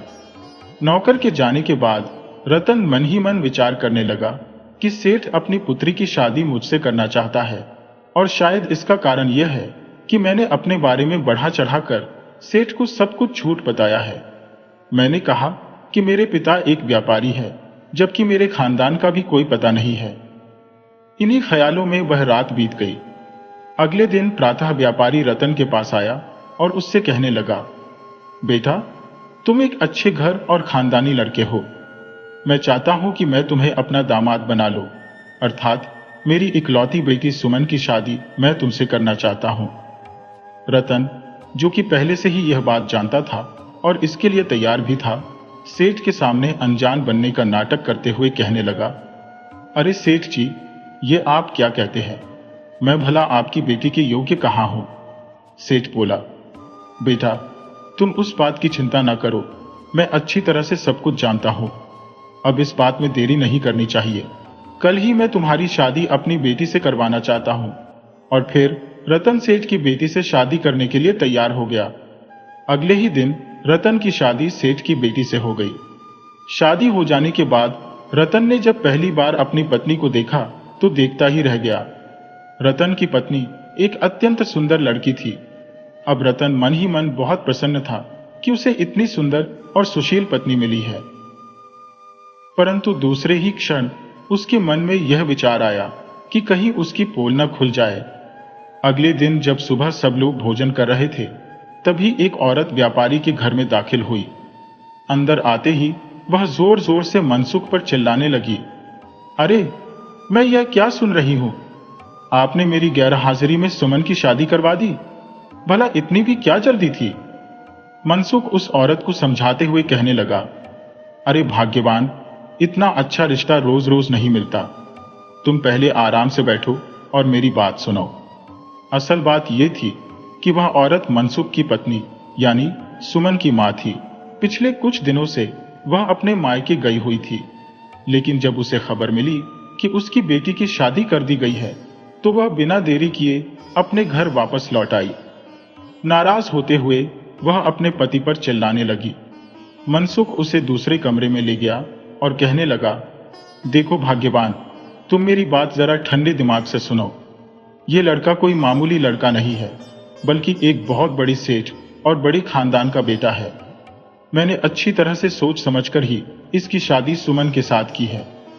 अगर मैं तुम्हारे वापस लौटने का इंतजार करता तो हो सकता है यह लड़का भी हाथ से निकल जाता। इसीलिए मैंने बिना देरी किए अपनी बेटी की शादी इससे करवा दी। इसके बाद पत्नी कहने लगी, मैं कहती हूं कि आपने सच्चाई जानने की कोशिश की कि यह लड़का जो कहता है वह बात एकदम सच है। भाग्यवान ने कहा, इसमें पता क्या लगाना है? नहीं जी, आप तो एकदम भोले हैं। मुझे उस नौजवान पर बिल्कुल भी विश्वास नहीं है। उसे इस बात का सबूत देना होगा कि वह सचमुच एक बहुत ही अमीर और रईस पिता की औलाद है। आप चलिए मेरे साथ। और फिर मनसुख और उसकी पत्नी दोनों रत्न के पास पहुंचे।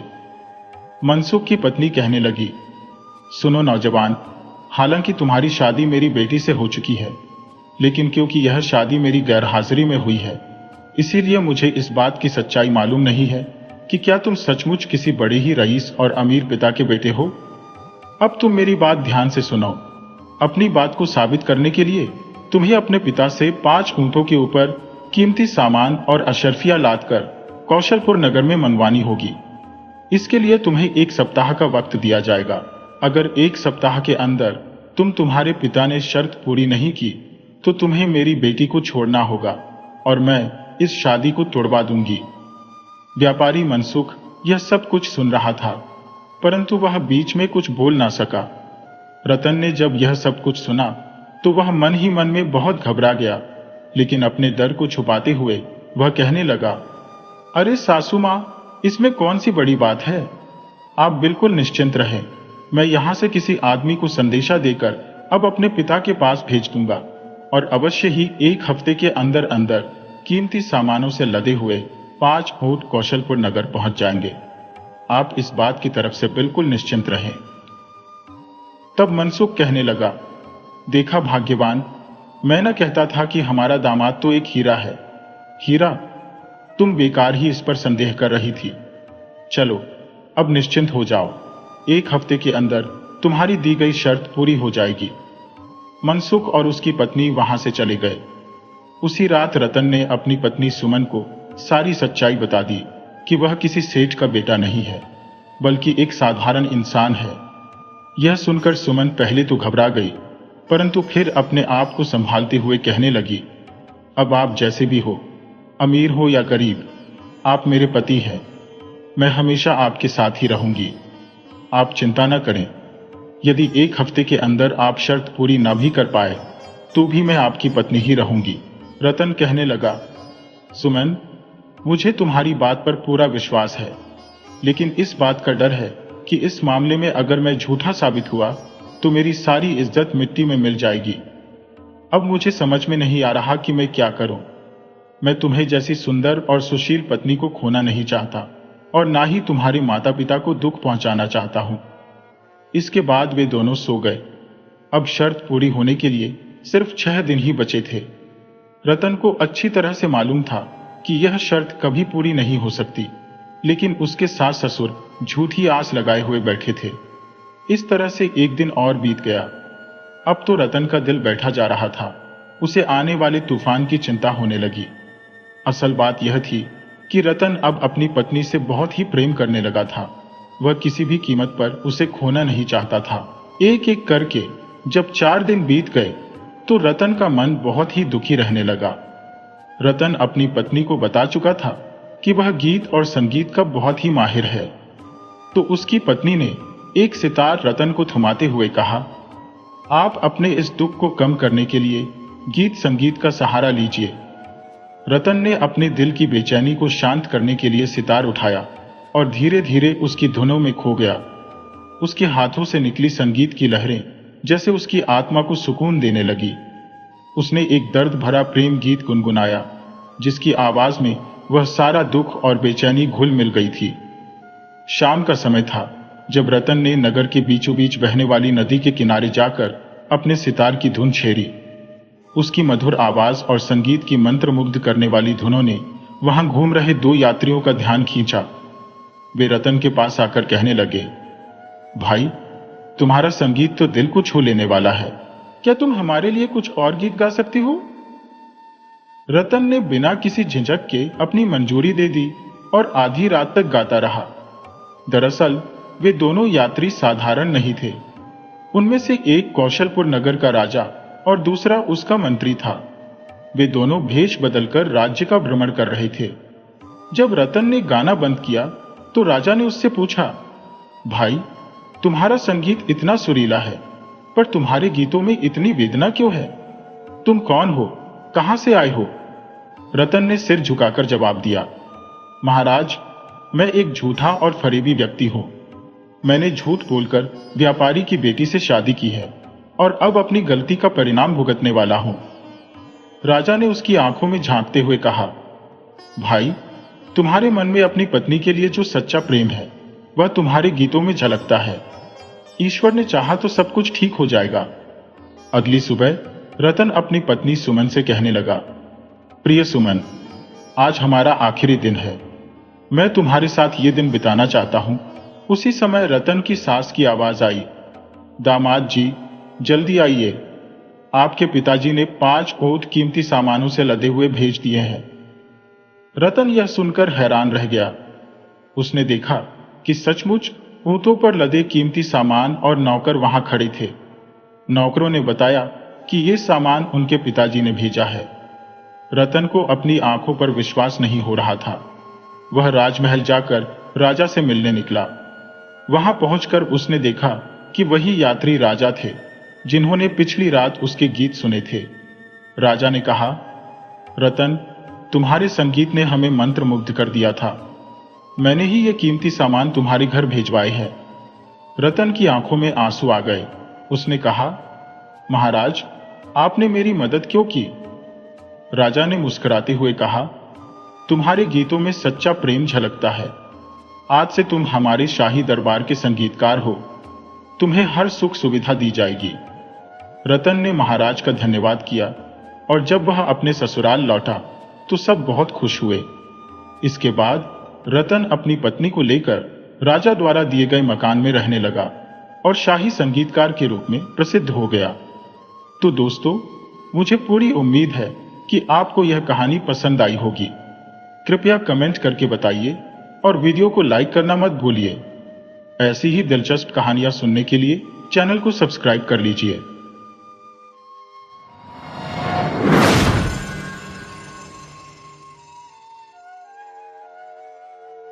पुराने जमाने की बात है। धर्मपुर नाम के एक गांव में कर्मवीर नाम का एक सुनार रहता था। उसका काम सिर्फ सोना बेचना ही नहीं, बल्कि अगर किसी जरूरतमंद को जरूरत पड़ती तो वह अपना सोना उसके पास गिरवी रखकर उन्हें ब्याज पर पैसे भी दे देता था। एक दिन की बात है, मयूर नाम का एक आदमी सुनार के पास आया और कहने लगा, सेठ जी नमस्कार, मेरा नाम मयूर है। मुझे अपने घर के खर्च के लिए कुछ धन की आवश्यकता है। मुझे मालूम हुआ है कि आप सोना गिरवी रखकर ब्याज पर पैसे देते हैं, इसीलिए मैं आपके पास आया हूं। सुनार ने कहा, तुमने बिल्कुल ठीक सुना है। मैं कर्ज के रूप में धन दे दूंगा, लेकिन तुम्हारी कोई भी कीमती वस्तु मेरे पास गिरवी रखनी होगी। बताओ, तुम्हारे पास ऐसी कोई वस्तु है? मयूर बोला, सेठ जी, मुझे यह बात पता है, इसीलिए मैं अपने साथ अपने पुश्तैनी गहनों में से एक सुंदर हार लेकर आया हूं। आप इसे अपने पास गिरवी रख लीजिए और मुझे धन दे दीजिए। ठीक है, दिखाओ तुम अपना पुश्तैनी हार, सुनार ने कहा। इसके बाद सुनार ने मयूर से वह गहने लेकर उनकी जांच करने लगा। जब उसे इस बात की तसल्ली हो गई कि गहने असली सोने के बने हुए हैं, तो सेठ ने मयूर को कर्ज के रूप में कुछ धन दे दिया और फिर कहने लगा, देखो मयूर, वैसे तो मैं इतनी आसानी से किसी को धन नहीं देता, लेकिन तुम्हें देखकर लगता है कि तुम सचमुच किसी मुसीबत में हो। बस इसीलिए मैंने यह हार गिरवी रखकर तुम्हें पैसे दे दिए हैं। अब जब भी तुम्हारे पास कर्ज चुकाने लायक पैसे हो, तो तुम ब्याज समेत मेरी रकम वापस करके अपने गहने ले जा सकते हो। तब तक ये गहने मेरे पास ही पड़े रहेंगे। ठीक है सेठ जी, आपने मेरी जो मदद की उसके लिए आपका बहुत बहुत धन्यवाद। आपकी रकम आपको जल्द से जल्द मैं वापस कर दूंगा और अपने गहने ले जाऊंगा। अब मुझे आज्ञा दीजिए, मैं चलता हूं, मयूर ने कहा और फिर सेठ के पास अपने गहने गिरवी रखकर और कर्ज की रकम लेकर वहां से चला गया। कुछ दिनों के बाद जब मयूर के हाथ में धन आ जाता है, तो वह सुनार के पास अपने गहने वापस लेने के लिए उसकी दुकान पर गया। उसे देखकर सुनार कहने लगा, अरे मयूर, कैसे हो? सब ठीक चल रहा है? मुझे लग रहा है कि तुम मेरा कर्ज वापस करने के लिए आए हो। जी हाँ सेठ जी, आपने बिल्कुल ठीक कहा। मुझे जो धन मिलने वाला था वह मिल गया, इसीलिए मैं आपकी रकम वापस करने के लिए आया हूं और अपने गहने वापस ले जाना चाहता हूं। अच्छा, फिर तो तुम रुको, मैं तुम्हारे गहने लेकर आता हूं, सुनार ने कहा। सुनार ने एक पेटी में से मयूर के गहने निकाले और उसे थमा दिए। फिर जो रकम कर्ज के रूप में दी गई थी, वह ब्याज समेत सुनार को लौटा दी गई। जो गहने मयूर को वापस किए गए, उन्हें देखकर मयूर के मन में कुछ संदेह पैदा होने लगा और वह सुनार से कहने लगा, सेठ जी, लगता है आपसे कोई गलती हो गई है। ये गहने वह नहीं है जो मैंने आपको दिए थे। मेहरबानी करके आप मुझे मेरे वाले गहने दे दीजिए। मयूर की बात सुनकर सुनार को कुछ गुस्सा आ गया और वह कहने लगा, अरे भाई, मैं भला तुम्हारे साथ ऐसा क्यों करने लगा? मैं किसी और के गहने तुम्हें क्यों देने लगा? मैं इतने सालों से व्यापार कर रहा हूं, तुम्हें क्या लगता है, क्या मुझे इतनी भी समझ नहीं है? चुपचाप अपने गहने लो और यहां से चलते बनो। सेठ जी, मैं सच कहता हूं, वो मेरे पुश्तैनी गहने हैं और उनके ऊपर मेरे दादाजी का नाम ही लिखा हुआ था। इसीलिए मैं पूरे विश्वास के साथ कह सकता हूं कि यह वो गहने नहीं है जो मैंने आपको दिए थे। इन क्या कहा? गहनों के ऊपर तुम्हारी दादाजी का नाम लिखा हुआ था, लेकिन तुमने यह बात मुझे नहीं बताई। देखो, तुमने यही गहने मुझे देकर पैसे उधार लिए थे। जैसे तुम बता रहे हो, वैसा कोई भी गहना मेरे पास नहीं है। एक तो तुम्हें मुसीबत में देखकर तुम पर तरस खाकर मैंने तुम्हें कर्ज दिया और तुम मुझ पर ही दोष लगा रहे हो। इस तरह से वह सुनार मयूर पर चिल्लाने लगा और उसे वहां से जाने पर मजबूर कर दिया। मयूर बड़े ही दुखी मन से दुकान से निकलता है। रास्ते में वह एक दूसरे सुनार की दुकान में गया और कर्मवीर सुनार ने जो गहने उसे दिए थे उन्हें दिखाकर कहने लगा, मैंने एक सुनार से यह गहने लिए हैं। क्या आप इनकी जांच करके मुझे बता सकते हैं कि इन गहनों की क्या कीमत है? हाँ हाँ, क्यों नहीं, मैं जरूर बता सकता हूं। लाओ, दिखाओ तो वो गहने, दूसरे सुनार ने कहा। मयूर ने वो जेवर उस जौहरी को दे दिए। गहनों को अच्छी तरह से जांचने के बाद वह जौहरी कहने लगा, बेटा, यह गहने तुम्हें जिसने भी दिए हैं उसने तुम्हें धोखा दिया है, क्योंकि यह गहने सोने के नहीं है, बल्कि यह तो नकली गहने हैं, बिल्कुल नकली। इनकी कुछ भी कीमत नहीं है। यह आप क्या कह रहे हैं सेठ जी? एक बार फिर से ध्यान से देखिए।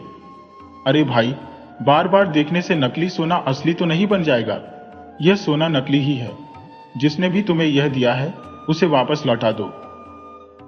जौहरी के ऐसा कहने पर मयूर को अब सारी बात समझ में आने लगी थी और उसे कर्मवीर सुनार पर बहुत ही गुस्सा आ रहा था, क्योंकि उसने मयूर के असली गहने चुराकर नकली गहने उसे थमा दिए थे।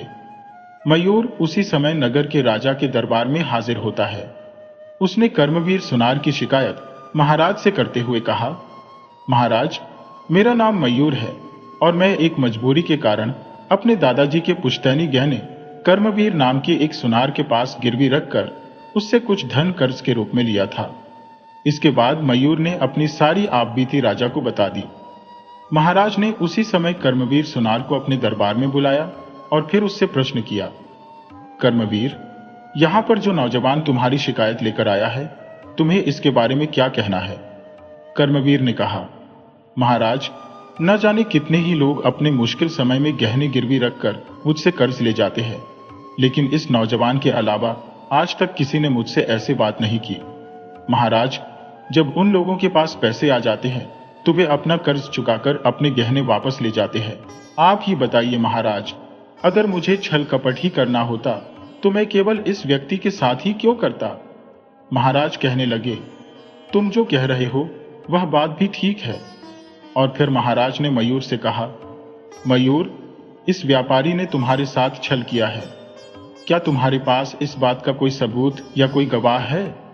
मयूर कहने लगा, महाराज, जो गहने मैंने इन्हें दिए थे उन पर मेरे दादाजी का नाम लिखा हुआ था और वह शुद्ध सोने के थे, लेकिन कर्जा चुकाने के बाद इन्होंने मुझे नकली गहने दे दिए। जब मैंने वह गहने दूसरे जौहरी के पास जांच करवाए तो उस जौहरी ने मुझे बताया कि वह गहने नकली थे। उन पर मेरे दादाजी का नाम भी नहीं लिखा हुआ था। अब आप ही बताइए महाराज, इसके अलावा और क्या सबूत दे सकता हूं?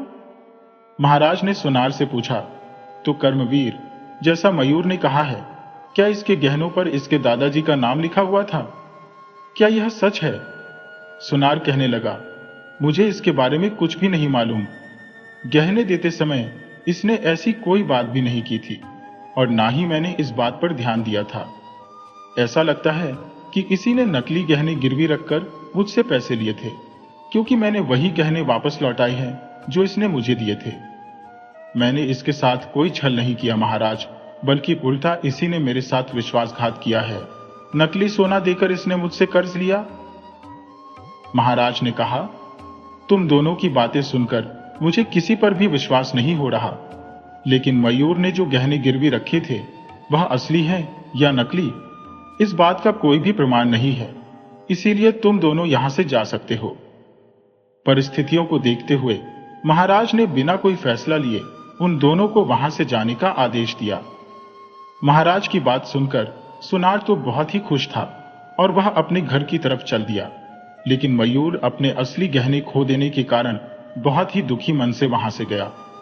उन दोनों के जाने के बाद महाराज ने अपने एक मंत्री को अपने पास बुलाया और कहने लगे, मंत्री जी, आज मैंने दरबार में इन दोनों लोगों का मामला सुना। उसमें मैंने कोई निर्णय नहीं दिया, लेकिन मुझे अनुमान लग गया है कि इन दोनों में से किसके साथ न्याय हुआ है और किसके साथ अन्याय हुआ है। मुझे तो पूरी तरह से उस सुनार कर्मवीर पर संदेह है, वही बेईमान है। आपका इस बारे में क्या विचार है? मंत्री कहने लगा, महाराज, हमारे पास इस समय किसी भी तरह का कोई प्रमाण नहीं है, तो क्या आप मुझे बता सकते हैं कि आपको सुनार पर संदेह क्यों है?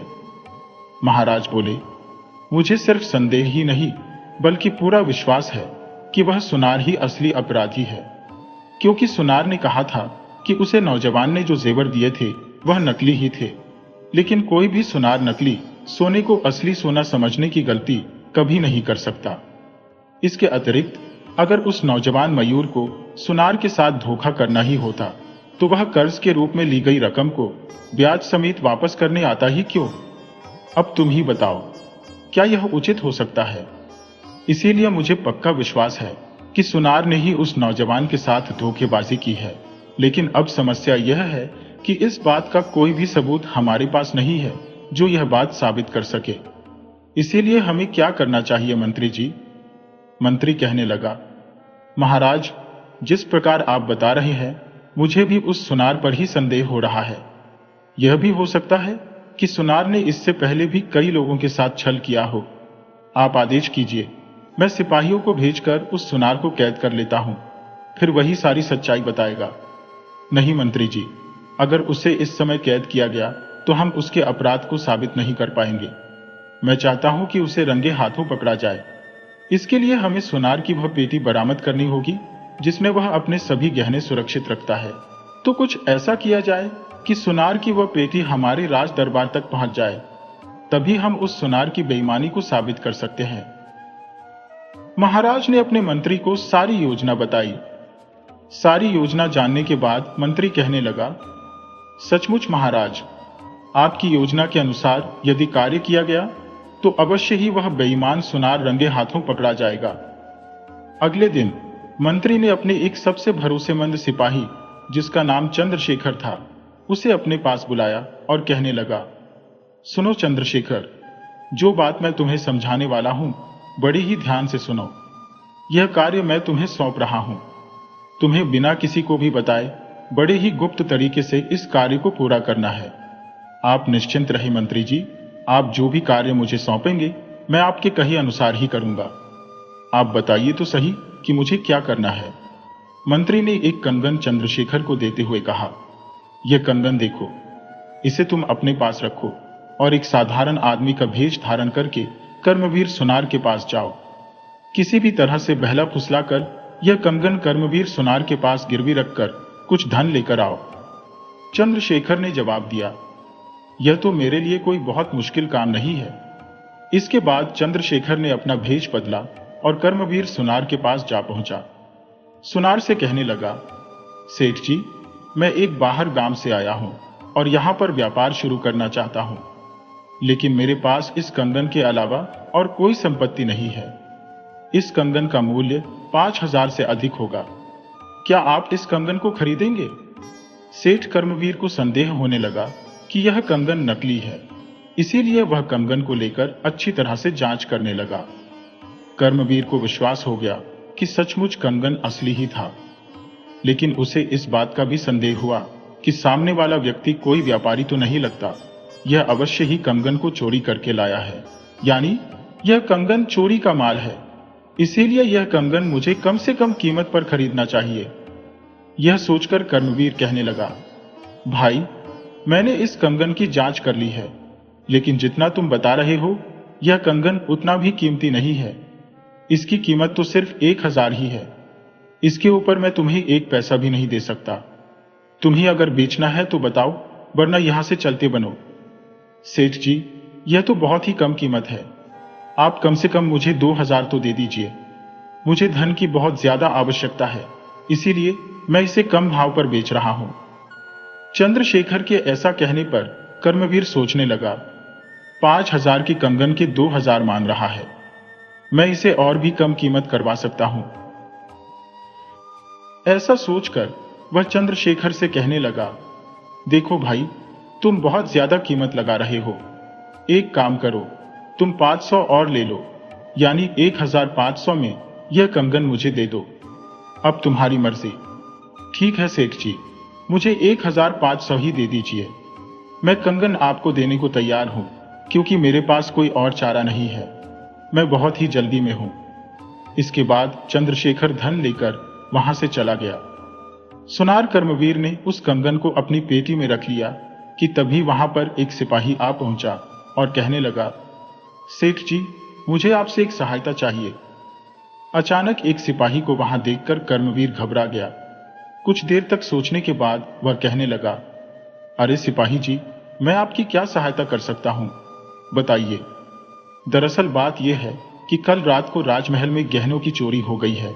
हमें संदेह है कि उस चोर ने चोरी का माल दुकानों में बेचना शुरू कर दिया है। हम नगर के हर एक सुनार से पूछताछ कर रहे हैं, इसीलिए आपसे भी पूछताछ करने आए हैं। अगर आप हमारा सहयोग करेंगे तो जल्दी ही हमारा काम पूरा हो जाएगा और हम यहां से चले जाएंगे। यह सुनकर कर्मवीर कुछ घबरा गया। उसे समझ में नहीं आ रहा था कि क्या करूं और क्या ना करूं। वह कहने लगा, अरे सिपाही जी, मैं उस तरह का आदमी नहीं हूं। मेरे पास तो सिर्फ मेरे बनाए हुए गहने ही होते हैं। मैं किसी से भी चोरी का माल नहीं खरीदता। सिपाही कहने लगा, तो ठीक है महाशय, मैं आपकी वह पेटी देखना चाहता हूं जिसमें आप गहने रखते हैं। ये कहते हुए सिपाही ने कर्मवीर सुनार की गहनों की पेटी अपने कब्जे में ले ली। गहनों की पेटी खोलने पर कंगन उसी में मौजूद था। कंगन उठाकर सिपाही कहने लगा, अरे यह तो वही कंगन है जो राजमहल से चोरी हुआ है।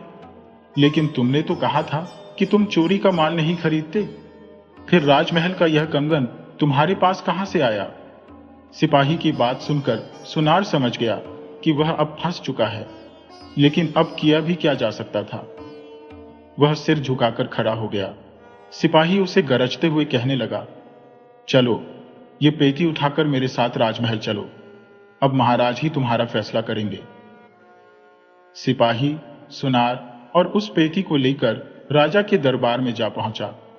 लेकिन वहां जाकर कर्मवीर सुनार ने देखा कि जिन जिन लोगों ने कर्मवीर से धोखा खाया था सभी वहां पर मौजूद थे, जिनमें से एक मयूर भी था।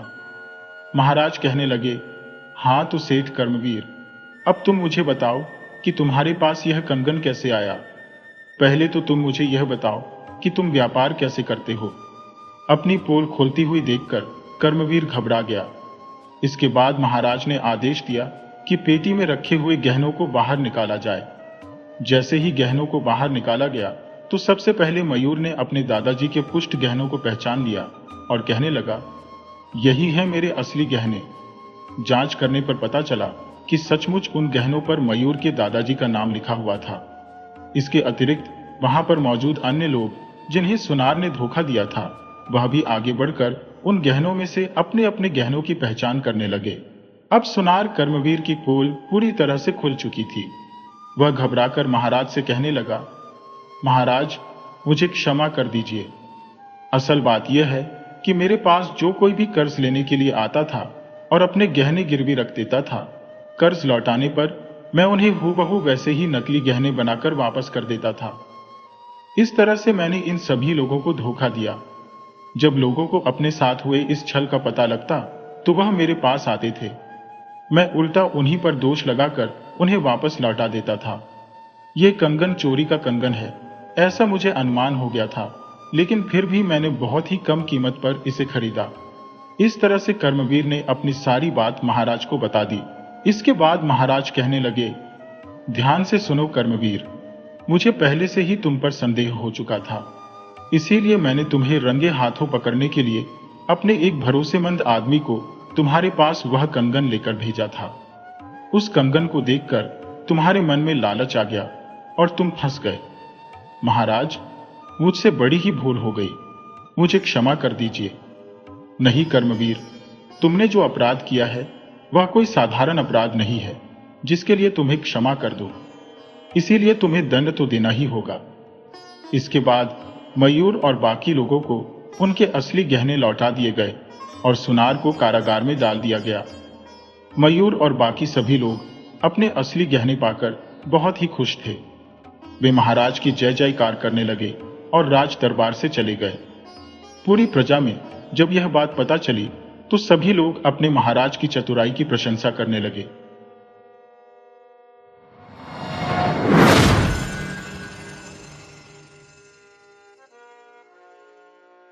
एक बार की बात है, एक शक्तिशाली बादशाह हुआ करता था। वह अपने विजय अभियान में निरंतर अग्रसर रहते हुए कई देशों पर जीत हासिल कर चुका था। एक समय जब वह एक नए देश में पहुंचा तो अचानक बुखार ने उसे घेर लिया। यद्यपि वह इस दुश्मन देश पर विजय प्राप्त कर चुका था, परंतु बुखार की वजह से उसकी स्थिति दयनीय हो गई। बादशाह ने अपने हकीमों को बुलाकर इलाज करने का आदेश दिया, लेकिन कोई भी हकीम उसे ठीक नहीं कर पाया। बुखार से तड़पते हुए बादशाह ने अपने सैनिकों से कहा, 3 दिन हो गए हैं और हमारा कोई भी हकीम हमें ठीक नहीं कर पाया है। इन हकीमों के सिर बाद में कलम करवा देंगे। पहले इस देश के कोने कोने में जाकर किसी अच्छे वैद्य को लेकर आओ। मेरा बुखार कम होने का नाम नहीं ले रहा है, सर दर्द और बेचैनी बढ़ती जा रही है, नींद भी नहीं आती।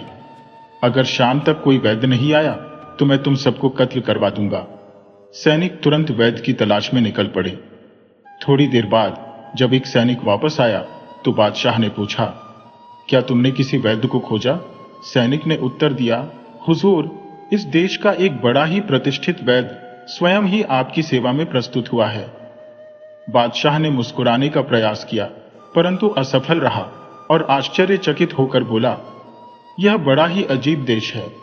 कई देश मैंने जीते हैं, परंतु ऐसा देश नहीं देखा। वह वैद्य कहाँ है? उसे तुरंत अंदर लेकर आओ। सैनिक ने उत्तर दिया, हुजूर, वह बाहर खड़ा है। आपका आदेश हो तो अभी लेकर आता हूं। बादशाह ने गुस्से में कहा, बकवास बंद करो। इसमें आदेश की क्या जरूरत है? समय पर काम करने के लिए अक्ल तुम में है नहीं। जल्दी जाओ और उसे लेकर आओ। बादशाह इतने जोर से बोल रहा था कि बाहर खड़ा वैद्य बिना बुलाए ही अंदर चला आया। मुस्कुराते हुए उसने कहा, बुलाने की जरूरत नहीं, मैंने अक्ल से काम लिया और खुद ही चला आया। बादशाह ने उसे देखते ही चौंक कर कहा, यह तो कोई दिव्य प्रकट हो गया हो। क्षण भर के लिए बादशाह अपनी बीमारी को भूल गया। उधर वैद्य भी बादशाह की सूरत का निरीक्षण करने लगा। बादशाह ने अपनी नब्ज दिखाने के लिए हाथ बढ़ाया, पर वैद्य ने गर्दन हिलाते हुए कहा, ना ना, नब्ज देखने की बजाय मैं सूरत और आंखों को देखता हूं। यह मियादी बुखार है, 27 दिन से पहले नहीं उतरेगा। वैद्य ने कुछ देर रुककर कहा, अब तक जो खाया पिया उसकी बात करने का कोई मतलब नहीं है, परंतु आज से भारी भोजन, मांस, मदिरा सब बंद। बुखार उतरने के बाद भी पूरे 15 दिन तक परहेज करना पड़ेगा, वरना बीमारी लौट सकती है और खतरनाक हो सकती है। बादशाह भीतर ही भीतर डर गया। युद्ध में हजारों की हत्या करने वाले को अपनी मौत का भय सताने लगा। वह तनिक हकलाते हुए बोला, खतरा किस बात का? मामूली बुखार से कैसा खतरा? साफ साफ बताओ। वैद्य ने कहा, यह मामूली बुखार नहीं है। 3 दिन जो बिस्तर पर्जी की है उसका भी बुरा असर हुआ है। अगर आप पूरी सावधानी बरते तभी उपचार करूंगा, अन्यथा नहीं। वैद्य की यह बातें सुनकर बादशाह और सैनिक दोनों ही नाराज हो गए। सैनिक ने तलवार की मूठ कसकर पकड़ी। बादशाह गुस्से में बोला, किसी सम्राट के आदेश की अवहेलना का मतलब जानते हो?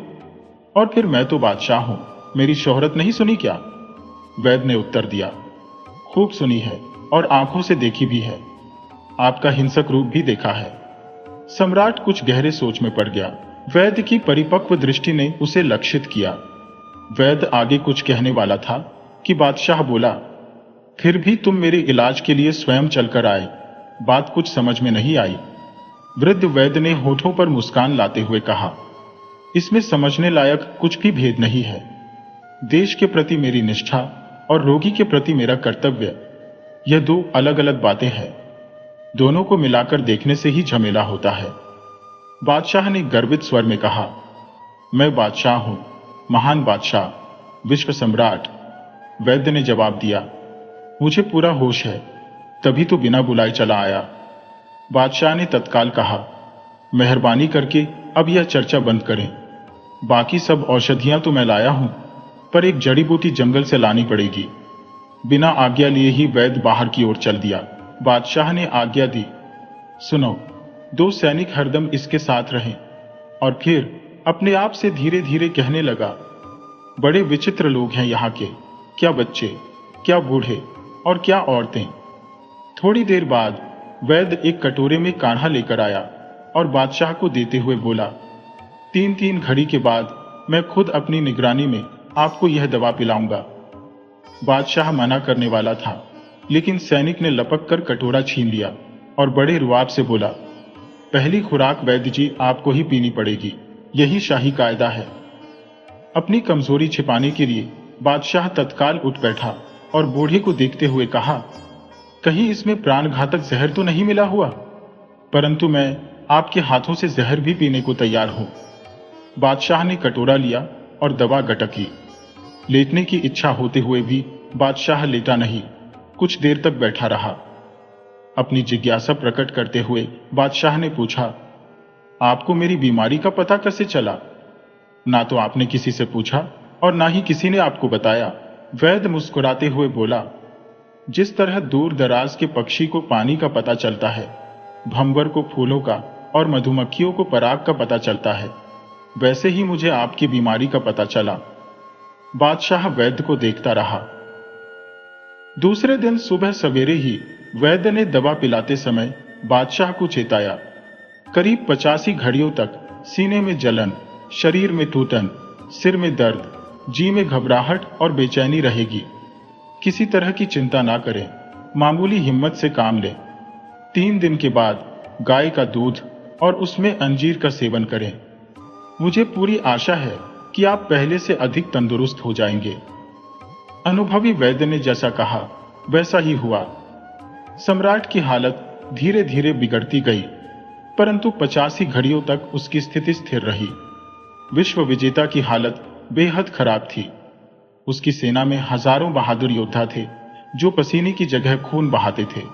फिर भी उसकी बीमारी का कोई उपचार नहीं कर सका। उसके सीने में जैसे आग सुलग रही थी, हथेलियों में जलन थी, पैरों में जलन थी और आंतों में कुलबुलाहट थी। बादशाह लगभग बेहोशी की स्थिति में था और इस बेहोशी में उसे अजीबोगरीब अनुभव हो रहे थे। उसे वे सभी नगर दिखाई देने लगे जो उसने नष्ट कर दिए थे, और वे लोग भी जो युद्ध में उसके हाथों मारे गए थे। लेकिन 85 घड़ियां गुजरते ही मानो उस बुरे सपने का अंत हो गया। बादशाह को लगा कि वह मरते मरते बच गया। जब उसके अपने हकीम उसका इलाज नहीं कर पाए तो यह हकीम सबसे कामयाब रहा। बादशाह ने वैद्य की ओर कृतज्ञता भरी नजरों से देखा और वैद्य ने वात्सल्य भाव से अपने रोगी को निहारा। बीमारी झेलने के बाद अब सम्राट को स्वस्थ जीवन की अहमियत समझ में आई थी। सम्राट ने वैद्य से पूछा, यदि संयोग से आप मेरा उपचार नहीं करते तो सच बताइए, क्या मैं मर जाता? वैद्य इसी अवसर की प्रतीक्षा में था। उसने दृढ़ स्वर में कहा, नहीं, अभी तुम्हारी उम्र शेष है।